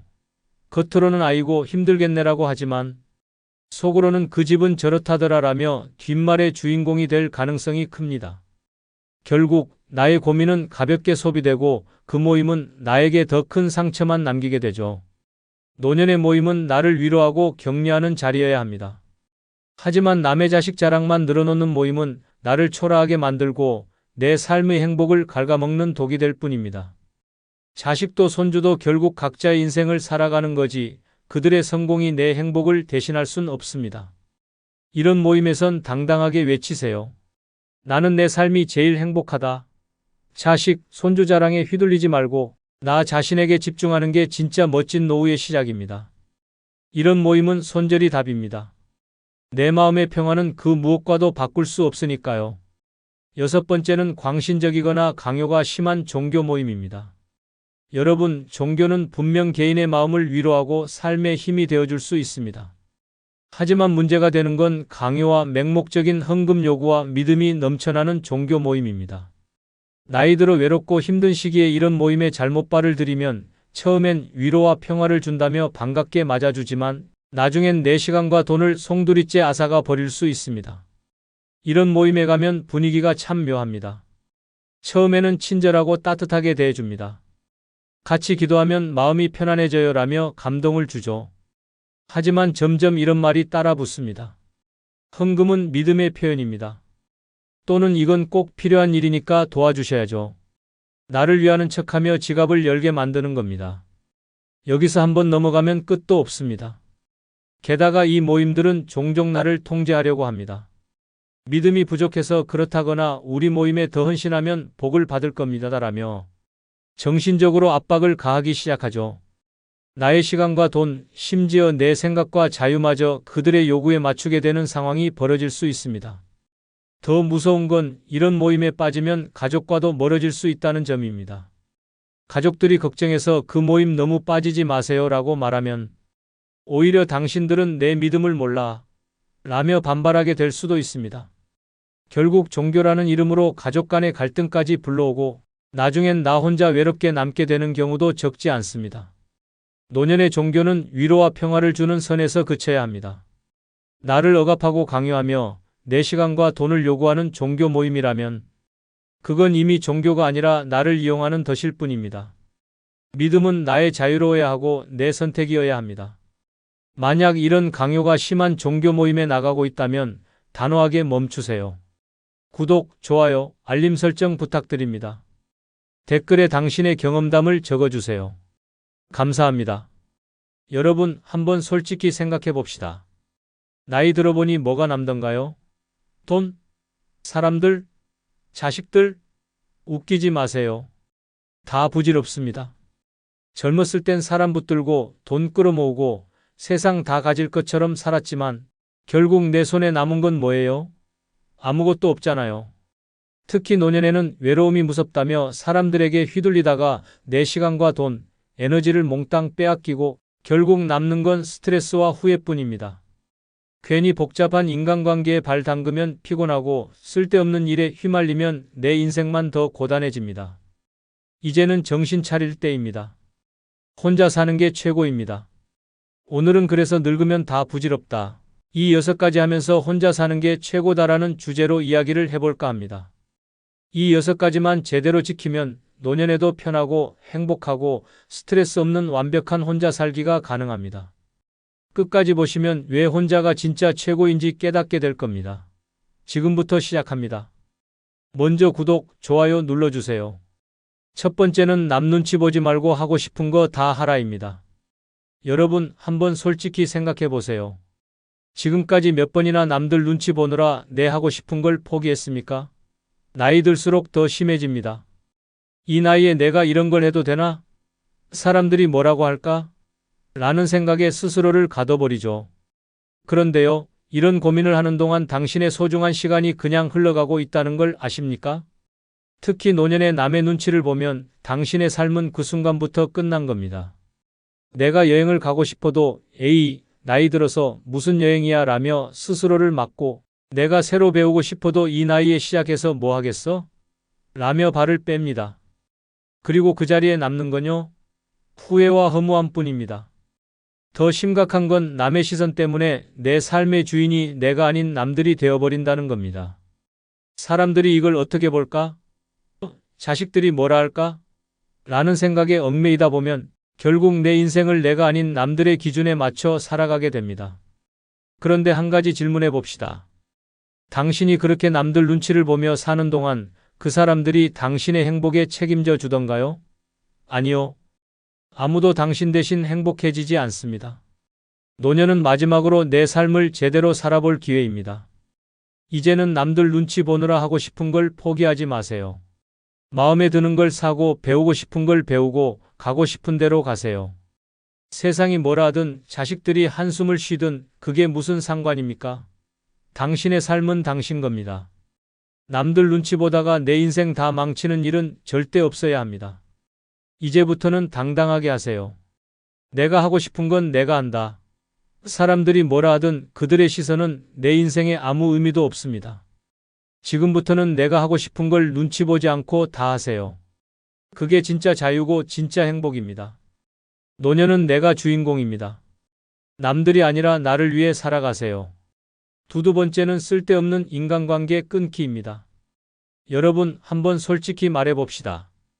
당신 주변 사람들 진짜 당신을 위해 존재하나요? 젊었을 땐 인맥이고 뭐고 다 중요해 보였죠. 하지만 나이 들고 보니 다 소용없더라고요. 이제 남는 건 진짜 나를 위해 주는 사람 몇 안 되는 친구나 가족뿐입니다. 나머지요? 다 귀찮고 피곤한 존재들입니다. 특히 노년엔 인간관계가 더 위험합니다. 사람 만나면 처음엔 좋죠. 얘기하고 웃고 떠들고 기분 좋아지는 것 같지만요. 조금만 지나면 그 모임의 진짜 목적이 드러납니다. 이번에 우리 가족이 좀 힘든데라며 돈 부탁하는 사람, 시간 있으면 이 일 좀 도와줘라며 당신의 에너지를 갈아먹는 사람, 심지어 뒷담 화나 험담의 소재로 당신을 이용하는 사람들까지 결국 남 좋은 일만 시키고 내 시간과 정작 나를 위한 여유는 사라지는 것, 그게 현실입니다. 게다가 나이가 들면 사람들은 당신을 더 쉬운 타겟으로 봅니다. 뭐든지 잘 도와주고 잘 들어주고 쉽게 넘어갈 것 같아 보이니까요. 결국 당신의 선의를 당연히 여기고 그걸 빼앗아 가려고 들겠죠. 왜 그런 관계에 나를 소모합니까? 이제는 단호하게 끊어야 합니다. 쓸데없는 인간관계는 노년의 암덩어리 같은 존재일 뿐입니다. 사람들과 얽혀서 내 에너지만 소모되고 불필요한 갈등만 늘어나는 관계는 이제 끝내세요. 진짜 내 마음을 위로하고 나에게 기쁨을 주는 소수의 관계만 남기고 나머지는 싹 정리해버리는 게 정답입니다. 노년에는 혼자 사는 시간이야말로 진짜 평화롭고 행복한 삶의 비결입니다. 쓸데없는 인간관계, 당장 손절하세요. 세 번째는 돈 함부로 쓰지 않기입니다. 여러분, 노년에 가장 위험한 게 뭔지 아세요? 돈을 함부로 쓰는 겁니다.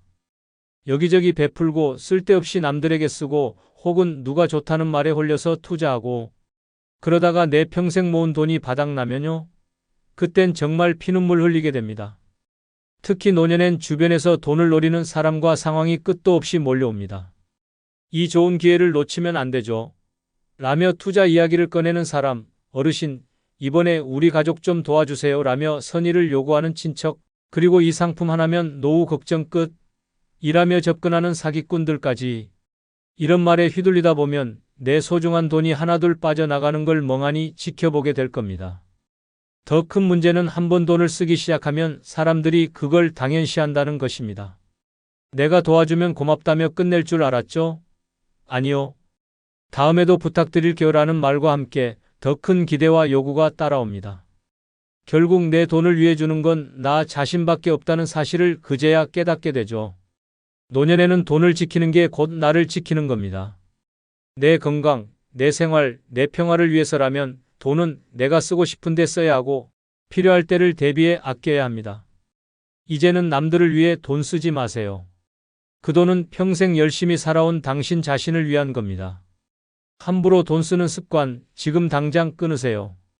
그래야 진짜 행복한 노년이 시작됩니다. 네 번째는 남 신경 끄고 내 건강 챙기기입니다. 여러분, 나이 들면 가장 소중한 게 뭐냐고요? 건강입니다. 그런데 정작 우리는 내 건강보다 남들 눈치 보는데 더 많은 시간을 씁니다. 자식 걱정, 주변 사람들의 시선, 사회적 체면까지. 그런데 한번 생각해 보세요. 남들이 내 건강을 챙겨줍니까? 아니요. 아플 때 고통받는 건 오직 나 자신입니다. 특히 노년에는 남들 눈치 보느라 내 몸을 망가뜨리는 일이 끝도 없이 생깁니다. 예를 들어 친구들과 어울린다고 과음하고 가족들이 맛있다며 권하는 음식을 거절하지 못해 과식하고 운동은 귀찮다고 미루고 그러다 병원에서 이제 진짜 조심하셔야 합니다라는 말 한마디 듣고 나서야 후회하는 겁니다. 더 심각한 건 남들 챙기느라 내 몸은 더 방치된다는 겁니다. 자식들 밥 해주고 손주 봐주느라 바쁘고 주변 사람들 부탁 들어주느라 내 시간은 늘 뒷전입니다. 이러다가 나중에 내가 몸이 아파 누웠을 때 누가 책임져 줄까요? 남들? 자식들? 아니요. 결국 고통받는 건 오롯이 나 자신입니다. 이제는 깨달아야 합니다. 내 몸은 내가 돌보지 않으면 끝이다. 남들 눈치 보며 내 건강을 희생할 만큼 내 인생이 남아있지 않습니다. 운동하기 싫어도 해야 하고 몸에 좋은 음식은 꼬박꼬박 챙겨 먹어야 합니다. 건강을 지키는 건 남들한테 잘 보이기 위해서가 아니라 내가 더 오래, 더 행복하게 살기 위해서입니다. 남들 신경 끄고 내 건강에 올인하세요. 남들이 뭐라든 내 몸을 소중히 여기는 게 혼자 살면서 행복하게 사는 비결입니다. 병원 침대에 누워 후회하는 날이 오기 전에 지금 당장 건강부터 챙기세요. 5번째는 가난한 사람과 절대 엮이지 않기입니다. 여러분, 가난한 사람과 친해지는 게 꼭 나쁜 일이라고 생각하지 않을 겁니다. 하지만 노년엔 이야기가 달라집니다. 가난한 사람과 엮이는 순간 당신의 시간, 돈, 에너지가 끝도 없이 빨려 들어가는 수렁이 될 수 있습니다. 처음엔 좀 도와달라는 사소한 부탁으로 시작하죠. 조금만 힘이 되어주세요 라며 고개를 숙이던 그들은 당신이 한번 도와준 순간부터 당신을 지갑으로 보기 시작합니다. 한 번 도와주면 고맙다면서 다시 찾아옵니다. 2번 도와주면 이제 그게 당연한 권리처럼 느껴지죠. 그리고 나중엔 어떻게 될까요? 이제는 내가 없으면 저 사람은 안 되겠지라는 이상한 책임감이 당신을 휘감게 됩니다. 결국 그들의 문제는 끝없이 커지고 당신은 그 늪에서 빠져나올 수 없게 되는 겁니다. 가난한 사람들은 종종 자기 문제를 스스로 해결하지 못합니다. 그리고 그 문제를 풀 열쇠를 당신에게서 찾으려 합니다. 하지만 한 가지 기억하세요. 그들의 문제는 당신이 아무리 도와줘도 해결되지 않습니다. 오히려 당신이 도와줄수록 더 의존하게 되고 나중엔 도와주던 사람이 갑자기 안 도와주면 더 힘들다며 당신을 원망할 가능성까지 생깁니다. 더 충격적인 건 이런 관계가 당신을 정신적으로도 파괴한다는 겁니다. 한 번 돕기 시작하면 죄책감이 따라 붙습니다. 내가 더 해줄 수 있었는데 혹시 내가 손을 놓으면 이 사람은 어떻게 될까? 라는 생각이 머릿속을 떠나지 않게 되죠. 하지만 현실은 냉정합니다. 그들은 당신의 죄책감 위에 더 큰 요구를 쌓아 올릴 준비가 되어 있습니다. 노년엔 내 삶이 최우선입니다. 가난한 사람과 엮여서 내 재산과 시간을 빼앗기지 마세요. 남의 문제를 해결하려다 내 인생을 망치는 어리석은 선택은 이제 그만입니다. 6번째는 의무감이라는 독에서 벗어나기입니다. 여러분, 평생 의무감에 끌려다니며 살아오지 않았나요? 자식 때문에, 가족 때문에, 체면 때문에. 그 결과 어떻게 됐습니까? 남들은 당신의 희생을 당연하게 여기고 정작 당신은 텅 빈 마음과 지친 몸만 남았습니다. 그런데 노년에까지 이런 의무감에 사로잡혀 산다면요? 그건 스스로를 고문하는 일일 뿐입니다. 특히 자식 문제는 의무감의 최악의 형태입니다. 부모라면 당연히 해줘야죠. 지금까지도 해줬잖아요 라는 말로 당신을 올가맵니다. 그런데 한 가지 질문해 봅시다. 그들은 당신을 위해 무엇을 해주었나요? 당신이 모든 걸 희생하고 심지어 노후 자금까지 털어줬는데 막상 당신이 힘들어지면 그들은 어디에도 없을 가능성이 높습니다. 더 큰 문제는 이런 의무감이 당신의 자존감을 파괴한다는 겁니다. 내가 이걸 하지 않으면 내가 나쁜 사람일 거야 라는 생각에 갇혀 당신은 점점 자신을 올가맵니다. 하지만 현실은요? 아무리 당신이 희생하고 노력해도 누구도 당신의 희생을 제대로 기억해주지 않을 겁니다. 충격적이지만 진실입니다. 의무감은 당신 스스로 만든 족쇄일 뿐입니다. 이제 그 족쇄를 끊으세요. 자식이든 가족이든 주변 사람이든 당신의 노후는 그들에게 갚아야 할 빚이 아닙니다.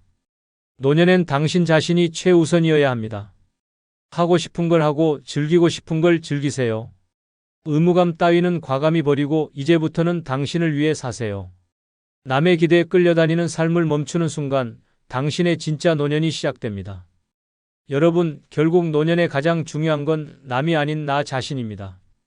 사람들에게 휘둘리고 의무감에 얽매이고 돈과 시간, 에너지를 남들한테 쏟아붓는 삶은 이제 끝내야 합니다. 그런 삶엔 평화도 없고 행복도 없습니다. 냉정하게 말하죠. 남들은 절대 당신의 삶을 대신 살아주지 않습니다.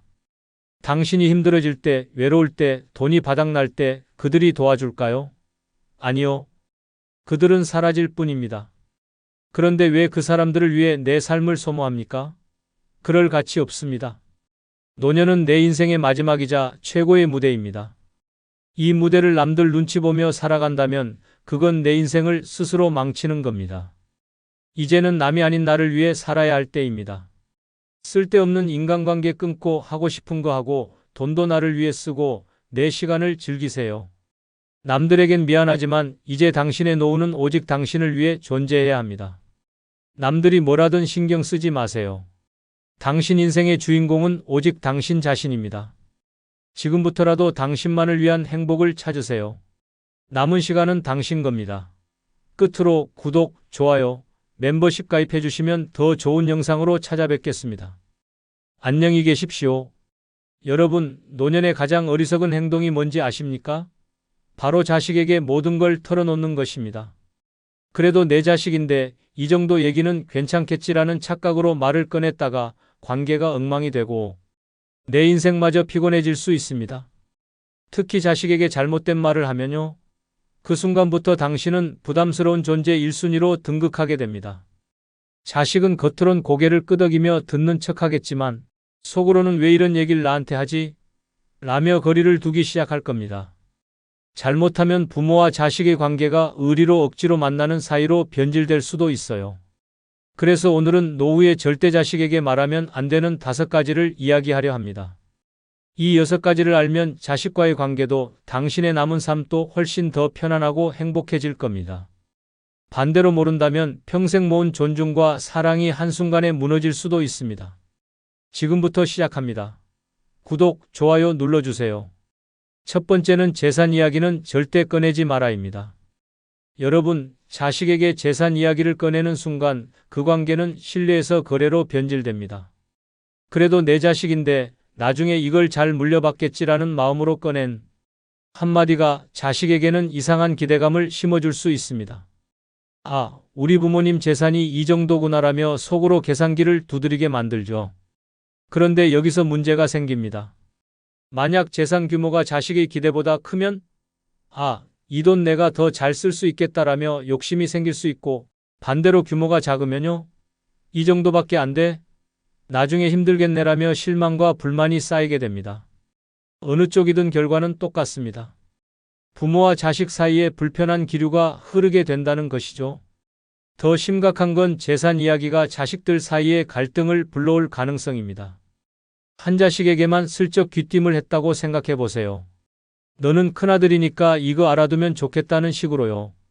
그 말이 결국 다른 자식에게 흘러가면 형제간의 신뢰와 유산 다툼의 씨앗이 싹트게 됩니다. 엄마가 형한테만 그런 얘기를 했어? 우리도 권리 있지 않아? 라며 서로 불편한 감정을 갖기 시작할 겁니다. 심지어 재산 이야기는 부모 자신의 자유를 구속하는 올가미가 될 수도 있습니다. 자식이 부모의 재산 규모를 알게 되면 그 순간부터 이건 이렇게 쓰셔야죠. 그 돈은 나중에 남겨두셔야 하지 않겠어요? 라는 간섭이 시작될 가능성이 큽니다. 한번 들어본 경험 있으신가요? 자식이 은근히 당신의 소비를 통제하려 드는 모습 말입니다. 결국 당신의 돈인데도 그 돈을 어떻게 써야 할지 고민하며 눈치를 보게 됩니다. 결론은 간단합니다. 재산 이야기는 자식에게 절대 꺼내지 마세요. 노년의 내 돈과 내 자유를 지키는 가장 현명한 방법은 내 자산과 관련된 모든 정보를 철저히 비밀에 붙이는 겁니다. 자식에게 재산 이야기를 하느니 차라리 내가 평생 모은 돈을 평화롭게 쓰면서 나를 위해 살겠다고 다짐하는 게 더 낫습니다. 재산 이야기는 입 밖에도 내지 마세요. 독자분의 실제 사연 하나를 말씀드리겠습니다. 60대 중반의 박 씨는 은퇴 후 자식들에게 나중에 혹시 무슨 일이 생기면 이 재산은 이렇게 나누자며 재산 이야기를 꺼냈습니다. 큰아들에게는 너는 장남이니까 이 집은 내 몫이다라고 했고 작은 아들에게는 너도 걱정 마라. 통장에 따로 넣어둔 돈이 있다며 안심을 시켰죠. 처음엔 자식들도 고개를 끄덕이며 별 문제 없어 보였어요. 그런데 며칠 뒤 폭풍이 몰아치기 시작했습니다. 큰아들이 먼저 불만을 터뜨렸습니다. 엄마, 요즘 집값이 얼마나 비싼데 이 집만 주시면. 작은 아들이랑 형평성 안 맞는 거 아니에요? 작은 아들도 가만히 있지 않았습니다. 형은 집을 받고 난 돈 몇 푼 받으라고요? 그건 너무 불공평하잖아요. 두 형제가 감정 싸움을 시작하더니 박 씨를 향한 원망의 화살까지 쏟아지기 시작했습니다. 엄마가 왜 형한테만 그렇게 잘해줬어요? 엄마, 내가 더 어려운 거 아시잖아요. 왜 저를 더 챙겨주지 않으세요? 박 씨는 당황했습니다. 나는 그냥 다 잘해주려고 했을 뿐인데 왜 애들이 이렇게 나를 몰아세우는 거야? 라고 속상해했지만 이미 두 형제의 갈등은 걷잡을 수 없게 커졌습니다. 형제 간의 불신은 깊어졌고 박 씨는 두 아들의 얼굴을 볼 때마다 죄책감과 부담을 느꼈습니다. 결국 두 자식은 박 씨의 말을 곡해하며 유산을 둘러싼 싸움으로 관계를 완전히 깨뜨렸습니다. 더 황당한 건 박 씨가 아직 살아있을 때 내 재산을 내가 잘 쓰겠다고 선언하자 자식들이 이렇게 말한 겁니다. 엄마, 그건 아니죠. 우리가 나중에 써야 할 돈을 다 쓰시면 어떡해요? 박 씨는 그제야 깨달았습니다. 재산 이야기를 꺼낸 순간부터 자식들에게 나는 부모가 아니라 은행장이 돼버렸구나. 이 사례는 재산 이야기가 얼마나 큰 갈등의 씨앗이 될 수 있는지를 보여줍니다. 잘해보겠다는 마음으로 시작한 이야기가 형제 간 싸움과 부모의 고통으로 이어질 수 있다는 걸 잊지 마세요. 재산은 철저히 비밀로 하고 내 노후의 행복을 위해 사용하는 게 가장 현명한 방법입니다. 재산 이야기는 절대 꺼내지 마세요. 두 번째는 몸이 아프다고 자주 말하지 마라입니다. 여러분, 나이 들면 여기저기 아프고 불편한 데가 생기는 건 자연스러운 일이죠. 하지만 그걸 자식에게 자꾸 말하기 시작하면 어떤 일이 벌어질까요? 처음엔 자식도 걱정하는 척합니다. 엄마, 어디가 불편하세요? 병원은 가보셨어요? 라고 묻죠. 그런데 그게 한두 번이면 몰라도 매번 같은 이야기를 듣다 보면 점점 다른 표정을 보이기 시작합니다. 엄마, 병원비는 괜찮으세요? 또 검사해야 하나요? 걱정하는 것 같죠? 사실 속으로는 왜 매번 나한테 이런 얘기를 하지? 라고 생각하고 있을 가능성이 높습니다. 한 번은 걱정이지만 자꾸 반복되면 부담으로 다가옵니다. 그 부담이 쌓이다 보면요. 자식은 부모의 전화를 받을 때마다 숨부터 내쉬게 됩니다. 이번엔 또 어디가 아프시다는 걸까? 라는 생각이 머리를 스칩니다. 더 심각한 건 건강 이야기가 자식에게 과한 책임감을 심어준다는 겁니다. 우리 부모님이 이렇게 자주 아프시다면 나중에 내가 다 돌봐야 하는 거 아닌가? 이런 생각이 들면서 부모와의 관계가 점점 더 부담스럽게 느껴질 수 있습니다. 자식이 피곤함을 느끼는 순간 부모는 오히려 의지하고 싶었던 자식과의 거리만 멀어질 뿐이죠. 심지어 자식들이 부모의 건강 이야기를 과대 해석하기 시작할 때도 문제입니다. 이러다 부모님이 혼자 못 계실 수도 있겠네. 빨리 대책을 세워야겠어. 라며 갑작스럽게 동거나 간병 문제를 들이밀 수도 있습니다. 그런데 문제는 그 순간부터 부모가 원하지 않아도 자식이 일방적으로 간섭하게 되는 거죠. 여러분, 몸이 아픈 건 병원에서 해결하세요. 자식에게 너무 솔직하게 말하는 게 도움이 될 거라고 생각하지 마세요. 오히려 난 괜찮아. 잘 관리하고 있으니까 걱정 말아라고 안심시키는 말이 더 자식과의 관계를 편안하게 유지해 줍니다. 몸이 아프다고 말하는 건 순간의 위로일지 몰라도 장기적으로는 부담과 갈등을 초래할 수 있습니다. 내 건강 문제는 내가 관리하고 자식에게는 부담 대신 믿음과 안심을 주는 부모가 되세요. 그게 진정한 지혜입니다. 세 번째는 자식의 인생에 간섭하지 마라입니다. 여러분, 부모가 자식 인생에 간섭하는 건 아주 오래된 전통 같은 겁니다. 너 이번에 승진 안 했니? 며느리는 언제 일을 그만둘 거야? 손주는 언제 가질 거냐? 이런 말들이 얼마나 자식을 불편하게 만드는지 가끔은 전혀 눈치채지 못하시죠? 문제는 나이가 들수록 부모의 간섭이 더 부담스럽게 느껴진다는 겁니다. 자식들은 나이가 들수록 스스로를 독립된 어른이라고 생각합니다. 그런데 부모가 자꾸 넌 왜 그 모양이냐? 는 식으로 참견하면 자식들은 속으로 내 인생 내가 알아서 할 테니 제발 좀 가만히 계세요라고 외치고 있을 겁니다. 더 심각한 건 이런 간섭이 자식과 부모 사이에 불필요한 갈등을 만든다는 점입니다. 자식은 이미 충분히 스트레스를 받고 있는데 부모의 말 한마디가 기름을 붓는 격이 될 수 있죠. 예를 들어 결혼하지 않은 자식에게 언제 결혼하냐고 계속 묻는다면 자식은 부모와의 대화를 피하기 시작합니다. 또 그 얘기하려고 전화했겠지라며 부모와의 거리가 더 멀어지는 겁니다. 간섭은 절대 해결책이 아닙니다. 오히려 부모와 자식 간의 신뢰를 무너뜨릴 수 있습니다. 자식은 부모의 기대를 충족시키려고 노력하는 대신 점점 더 부모의 말에서 도망치려 할 겁니다. 노년의 자식과 좋은 관계를 유지하고 싶다면 자식의 인생에 간섭하지 않는 것이 최우선입니다. 그 대신 자식이 원할 때 조언을 구하면 차분하게 대답하는 지혜로운 부모의 모습을 보여주세요. 자식 인생의 주인공은 자식이지 부모가 아닙니다. 간섭 대신 지켜봐 주세요. 그게 자식과 부모 모두를 위한 길입니다. 네 번째는 며느리나 사위 뒷담화는 절대 금지입니다. 여러분, 부모로서 자식의 배우자, 그러니까 며느리나 사위에 대해 불만이 생길 때가 있죠? 며느리가 좀 눈치가 없네. 사위가 뭐 그리 무뚝뚝하냐. 같은 생각이 들면 그걸 자식에게 슬쩍 흘리고 싶어지기도 합니다. 그런데요, 그 말이 자식과의 관계를 폭발 직전의 화약고로 만들 수도 있다는 사실 알고 계십니까? 한번 상상해 보세요. 자식에게 너희 남편 왜 그렇게 아무것도 안 도와? 라고 말했다고 칩시다. 자식이 처음엔 좀 그렇긴 하죠 라며 동의할 수도 있어요. 그런데 시간이 지나면 자식은 점점 부모와 배우자 사이에서 압박감을 느끼기 시작합니다. 내가 저 말을 그냥 넘기자니 부모님께 죄송하고 배우자한테 얘기하자니 또 싸움 날 것 같고, 이런 복잡한 감정이 쌓이면 결국 부모와 자식의 관계가 미묘하게 어긋나기 시작하는 겁니다. 더 심각한 건 자식이 그 말을 배우자에게 그대로 전했을 때입니다. 우리 엄마가 그러는데 당신 왜 이렇게 눈치가 없대? 이런 말이 나오면요, 배우자는 부모님을 불편하게 여기기 시작합니다. 이제 그 집 가는 게 부담스럽다는 말이 나오고 자식도 부모님 댁에 오는 걸 꺼리게 됩니다. 결국 당신의 한마디가 가족 간 관계를 틀어지게 하는 원인이 되는 것이죠. 며느리나 사위에 대한 뒷담화는 절대 금물입니다. 아무리 마음에 안 드는 부분이 있어도 자식에게 흘리지 마세요. 배우자에 대한 불만을 들을 때 자식이 느끼는 스트레스는 당신이 생각하는 것보다 훨씬 더 큽니다. 며느리와 사위는 자식의 인생의 일부입니다.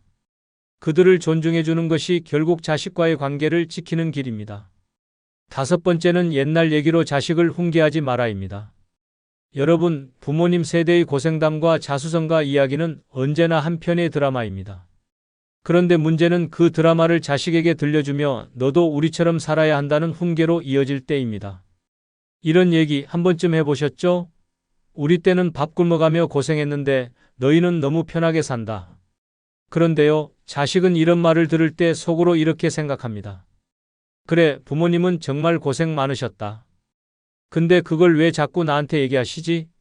자식 입장에서는 지금의 삶과 부모, 세대의 경험이 동떨어져 있다고 느끼기 때문에 이런 훈계를 잔소리와 자기 자랑의 콜라보로 받아들입니다.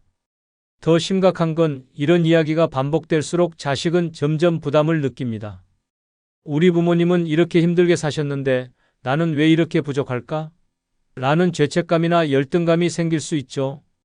이런 감정은 결국 부모와의 대화를 피하고 싶게 만듭니다. 또 그 얘기하시겠지라는 생각에 부모와 전화조차 꺼리게 되는 겁니다.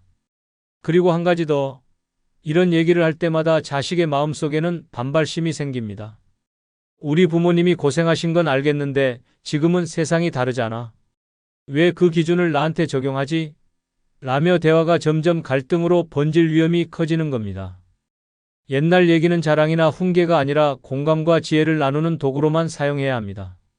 우리 때는 이랬는데 너희는 정말 좋은 시대에 사는 것 같아라는 긍정적인 태도가 더 효과적입니다. 옛날 이야기를 훈계로 쓰는 순간 자식과의 대화는 닫힌 문이 되고 말 것입니다. 여섯 번째는 손주 교육에 간섭하지 마라입니다. 여러분, 손주는 참 예쁘죠? 그래서 가끔 손주를 보면서 이런 생각 드시죠? 저건 좀 아닌데? 내가 한마디 해야겠다. 그런데요, 손주 교육에 끼어드는 순간 당신은 자식들에게 피곤한 부모님으로 찍히게 된다는 사실 알고 계십니까? 예를 들어 손주가 스마트폰을 들고 놀고 있다 치죠. 그러면 한마디 하고 싶어지잖아요. 얘가 이걸 계속 보면 머리가 나빠진다니까? 하지만 그 말을 들은 자식은 어떻게 생각할까요? 우리 애를 왜 우리 부모님이 참견하지? 라는 불편함이 생깁니다. 자식이 요즘 애들 다 저렇게 노나라며 반박하면 부모는 너도 어릴 땐 그렇게 안 키웠다고 맞받아치겠죠? 여기서 갈등이 점점 커지면 결국 손주 문제로 다투는 가족이 되는 겁니다. 더 큰 문제는 이런 간섭이 자식의 자존심에 상처를 준다는 겁니다. 내가 우리 애를 잘 못 키운다고 생각하시나? 라는 생각이 들면 자식은 부모님에게 점점 거리를 두려는 태도를 보이게 됩니다. 나중에는 손주를 데리고 부모님 댁에 오지도 않을 가능성이 커지죠. 그리고 손주가 듣는 앞에서 자식을 교육 방법으로 지적하는 건 최악입니다. 손주는 우리 부모님이 할머니한테 혼나네? 라고 느끼고 자식은 내 앞에서 애 교육 방식까지 지적하시다니라며 속으로 화를 사귀게 됩니다. 손주는 자식의 자녀입니다. 그 아이의 교육은 부모의 몫입니다. 간섭하지 말고 그냥 귀엽게 봐주고 사랑만 듬뿍 주세요. 손주를 키우는 건 자식이고 당신은 그저 행복하게 웃으며 지켜보는 조력자가 되는 것이 최선입니다. 노후에는 자식에게 기대지 않고 스스로 행복을 찾는 부모가 진짜 멋집니다. 자식과 적당한 거리를 유지하며 말을 아끼고 존중을 주는 것이 자식과의 관계를 오래도록 편안하게 유지하는 비결입니다. 이제는 무거운 말 대신 가벼운 웃음과 따뜻한 한마디로 자식과의 관계를 더 풍성하게 만들어 보세요. 말 한마디가 당신의 노후를 바꿉니다. 그럼 다음에 더 좋은 영상으로 찾아뵙겠습니다.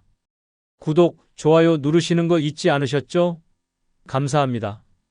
여러분, 나이가 들수록 가장 두려운 일이 뭔지 아십니까? 바로 황혼이혼 당하는 겁니다.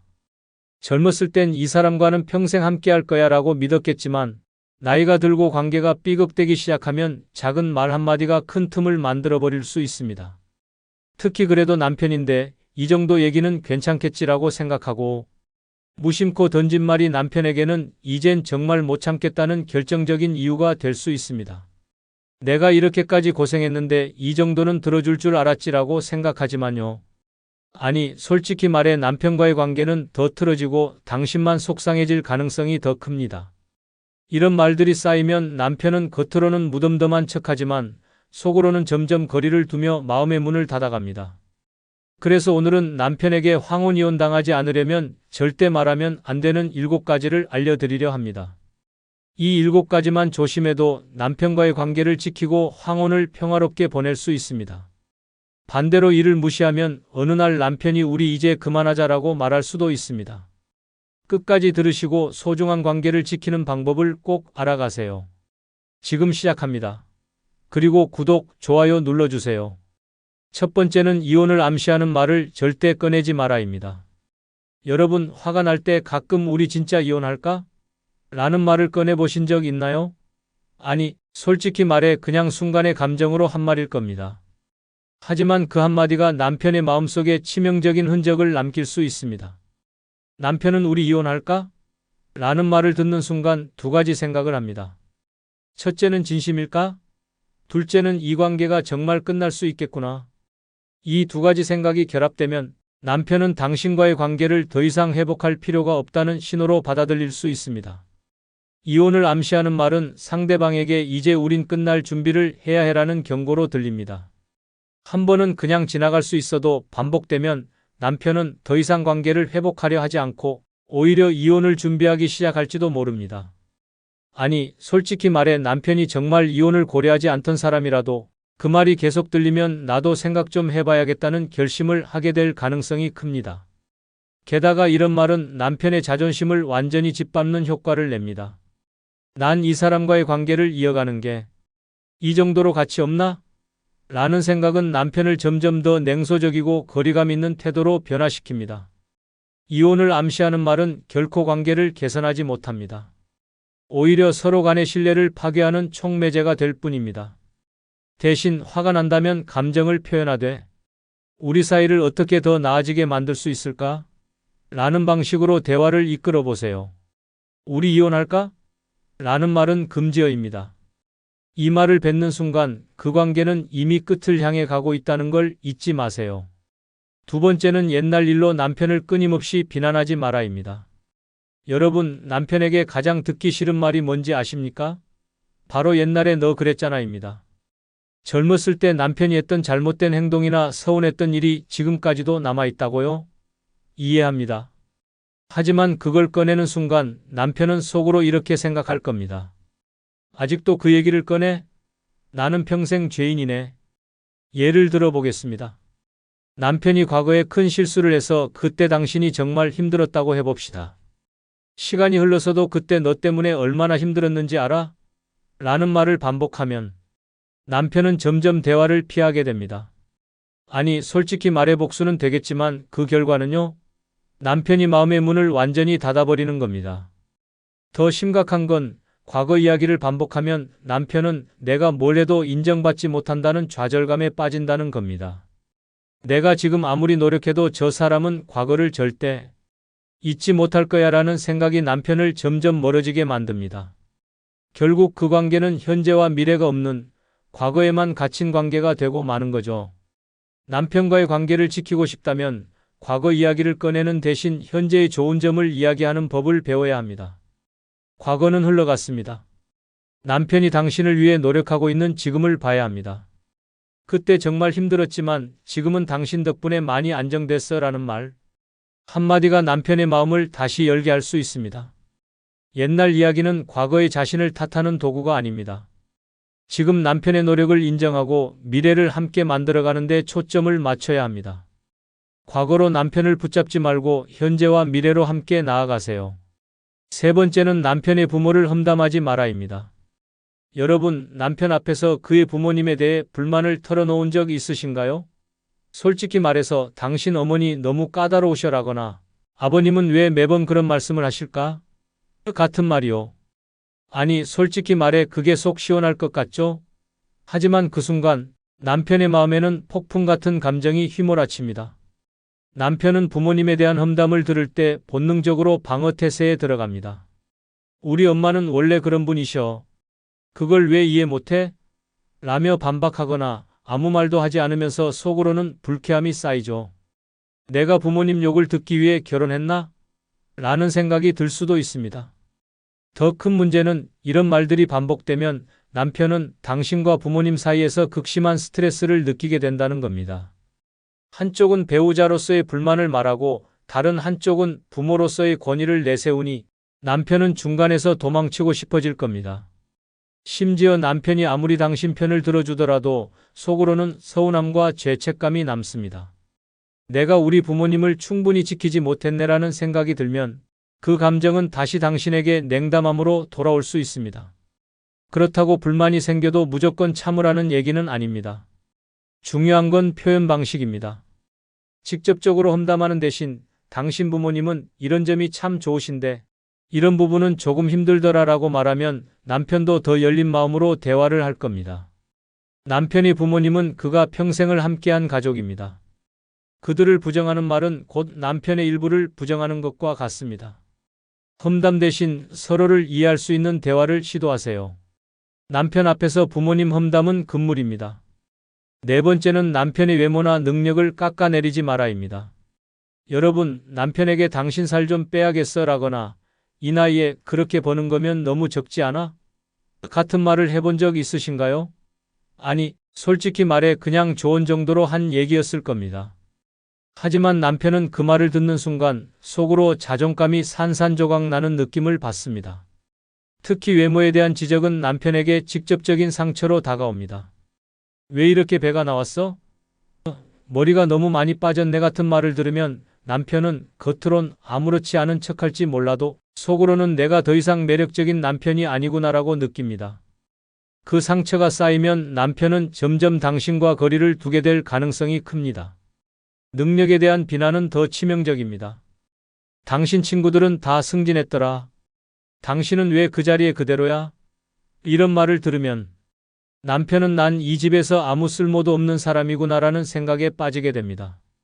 자존감이 떨어지고 가정을 위해 더 노력해야겠다는 마음은 사라지고 대신 포기와 무기력이 찾아올 수 있습니다. 더 무서운 건 이런 비난이 반복되면 남편은 당신 앞에서 자신을 감추기 시작한다는 겁니다. 자신의 약점을 보이기 싫어서 대화를 피하고 결국 부부 사이에 냉랭한 벽이 생기게 되는 거죠. 남편의 외모나 능력을 지적하는 대신 그가 잘하는 부분을 칭찬해 주세요. 당신은 참 믿음직스러워. 당신 덕분에 내가 항상 힘을 얻어라는 말을 들으면 남편은 오히려 더 노력하고 싶은 마음이 생길 겁니다. 비판은 남편의 마음을 닫게 하고 칭찬은 남편의 에너지를 열게 합니다. 남편의 자존심을 지켜주세요. 그것이 행복한 부부 관계의 시작입니다. 5번째는 다른 집과 비교하지 마라입니다. 여러분, 남편에게 다른 집은 이렇게 잘 사는데 우리는 왜 이 모양이야? 라는 말을 해본 적 있으신가요? 아니, 솔직히 말해 이 정도는 괜찮겠지 싶었죠? 하지만 이런 비교의 말이야말로 남편의 마음에 칼을 꽂는 행위라는 사실 알고 계셨나요? 예를 들어 옆집 부부가 새 차를 뽑았다는 얘기를 듣고 누구는 새 차도 뽑고 잘 사는데 우리는 왜 이런 차를 계속 타야 해? 라고 말해보세요. 남편은 속으로 이렇게 생각합니다. 그래, 나는 저 사람만큼 능력이 없지. 그래서 내가 나한테 실망했구나. 남편은 말없이 고개를 끄덕일지 몰라도 그 순간부터 그는 자신이 평생 부족한 사람으로 느껴지게 될 겁니다. 더 큰 문제는 이런 비교가 반복되면 남편은 점점 상황 자체를 회피하려 든다는 겁니다. 어차피 우리 집은 옆집처럼 될 수 없어라는 생각에 의욕을 잃고 당신과의 대화조차 피하려 할 수 있습니다. 남편의 마음속엔 난 아무리 해도 저 사람의 기대에 못 미쳐라는 좌절감이 자리 잡게 됩니다. 비교는 또 다른 갈등의 씨앗이 되기도 합니다. 누구는 아내 생일에 명품백을 선물하던데 당신은 왜 안 해? 라고 말하면 남편은 그걸 내가 사랑하지 않아서 그렇다고 받아들일까요? 아니죠. 내가 경제적으로 부족해서 이런 말을 듣는구나라며 자책하게 됩니다. 그리고 자책은 종종 반발심으로 이어집니다. 결국 그럼 너도 다른 집 아내처럼 살아봐. 라는 말이 튀어나올지도 모릅니다. 다른 집과의 비교는 남편의 자존감을 파괴하고 부부관계에 불필요한 갈등을 만듭니다. 대신 우리 집은 이런 점이 참 좋아라는 긍정적인 이야기를 해보세요. 그러면 남편은 당신과 함께 더 나은 미래를 만들어가고 싶어질 겁니다. 비교는 멈추고 칭찬과 격려를 시작하세요. 6번째는 혼자 희생했다는 말을 반복하지 마라입니다. 여러분, 남편에게 내가 이 집을 위해 얼마나 희생했는지 알아? 라는 말을 해본 적 있으신가요? 물론 그 말에 담긴 진심은 이해합니다. 당신이 가정을 위해 얼마나 애썼는지 남편도 알아주길 바라는 마음이겠죠. 하지만 이 말을 반복하면 남편은 점점 더 큰 부담감과 죄책감을 느끼게 된다는 걸 아셔야 합니다. 한번 상상해 보세요. 남편이 퇴근해서 힘들게 집에 들어왔습니다. 그런데 당신이 내가 평생 이 집 살림하느라 하고 싶은 거 하나 못했어 라고 말하면 남편은 속으로 이렇게 생각할 겁니다. 그래, 내가 저 사람 인생을 망친 거야. 이런 생각이 쌓이면 남편은 집에 오는 것조차 피곤하게 느끼기 시작합니다. 더 심각한 건 이런 말이 반복되면 남편은 점점 나로 인해 내가 불행하다는 결론에 도달하게 됩니다. 그리고 그 결론은 그럼 내가 떠나줘야 내가 행복해지겠지라는 극단적인 선택으로 이어질 수 있습니다. 남편이 황혼이혼을 선택하는 가장 큰 이유 중 하나가 바로 이 끊임없는 희생의 압박이라는 걸 아시나요? 물론 희생의 고단함을 알아줬으면 좋겠다는 마음은 이해합니다. 하지만 그걸 남편에게 죄책감을 안기는 방식으로 말하면 당신이 원하는 건커녕 관계가 더 멀어질 겁니다. 희생 이야기를 하기보다 그 희생으로 얻은 것들을 함께 나누는 방식으로 대화해 보세요. 우리 가족이 이렇게 잘 지낸 건 당신 덕분에 내가 버틸 수 있었기 때문이야 라는 말 한마디가 남편의 마음을 다시 열게 할 겁니다. 희생은 당신만의 것이 아닙니다. 부부가 함께 만들어낸 결과물이라는 걸 잊지 마세요. 희생을 내세우기보다 함께한 노력을 인정하며 서로를 격려하세요. 7번째는 다른 남자와 비교하지 마라입니다. 여러분, 남편에게 가장 상처가 되는 말 중 하나는 누구 남편은 이렇게 잘하더라라는 비교입니다. 아마 이 정도는 괜찮겠지라며 가볍게 던진 말일 겁니다. 하지만 남편은 속으로 그래서 나보고 어쩌라고? 라며 분노와 서운함을 동시에 느낄 겁니다. 예를 들어보죠. 친구의 남편이 여행을 준비했다고 들었다고 가정해 봅시다. 누구 남편은 아내를 위해 여행도 계획하더라. 당신도 좀 그렇게 하면 안 돼? 라고 말하면 남편은 어떻게 반응할까요? 그래, 난 쓸모없는 남편이지라는 자괴감과 반발심이 생길 겁니다. 더 큰 문제는 남편이 비교당하는 걸 반복적으로 느끼면 점점 무기력해진다는 것입니다. 난 저 사람의 기준에 맞출 수 없어. 그냥 내가 없는 게 낫겠다라는 극단적인 생각으로 이어질 수 있죠. 결국 당신이 원했던 변화는커녕 남편은 더 냉담하고 멀어지는 결과만 남습니다. 솔직히 말해, 다른 남자와 비교한다고 해서 남편이 갑자기 그래, 내가 더 잘해야지 라며 변할 가능성은 거의 없습니다. 오히려 나라는 사람은 언제나 부족하다라는 결론만 내리게 될 가능성이 높죠. 남편과 비교하지 않고 오히려 지금의 장점을 칭찬하는 것이 훨씬 효과적입니다. 당신이 해주는 소소한 배려가 정말 좋아라는 말을 들으면 남편은 더 노력하고 싶어질 겁니다. 비교는 자극제가 아니라 관계 파괴의 지름길입니다. 남편을 다른 사람과 비교하지 마세요. 당신만의 남편으로 인정하고 사랑해 주세요. 여러분, 결혼 생활은 마치 오래된 성과 같습니다.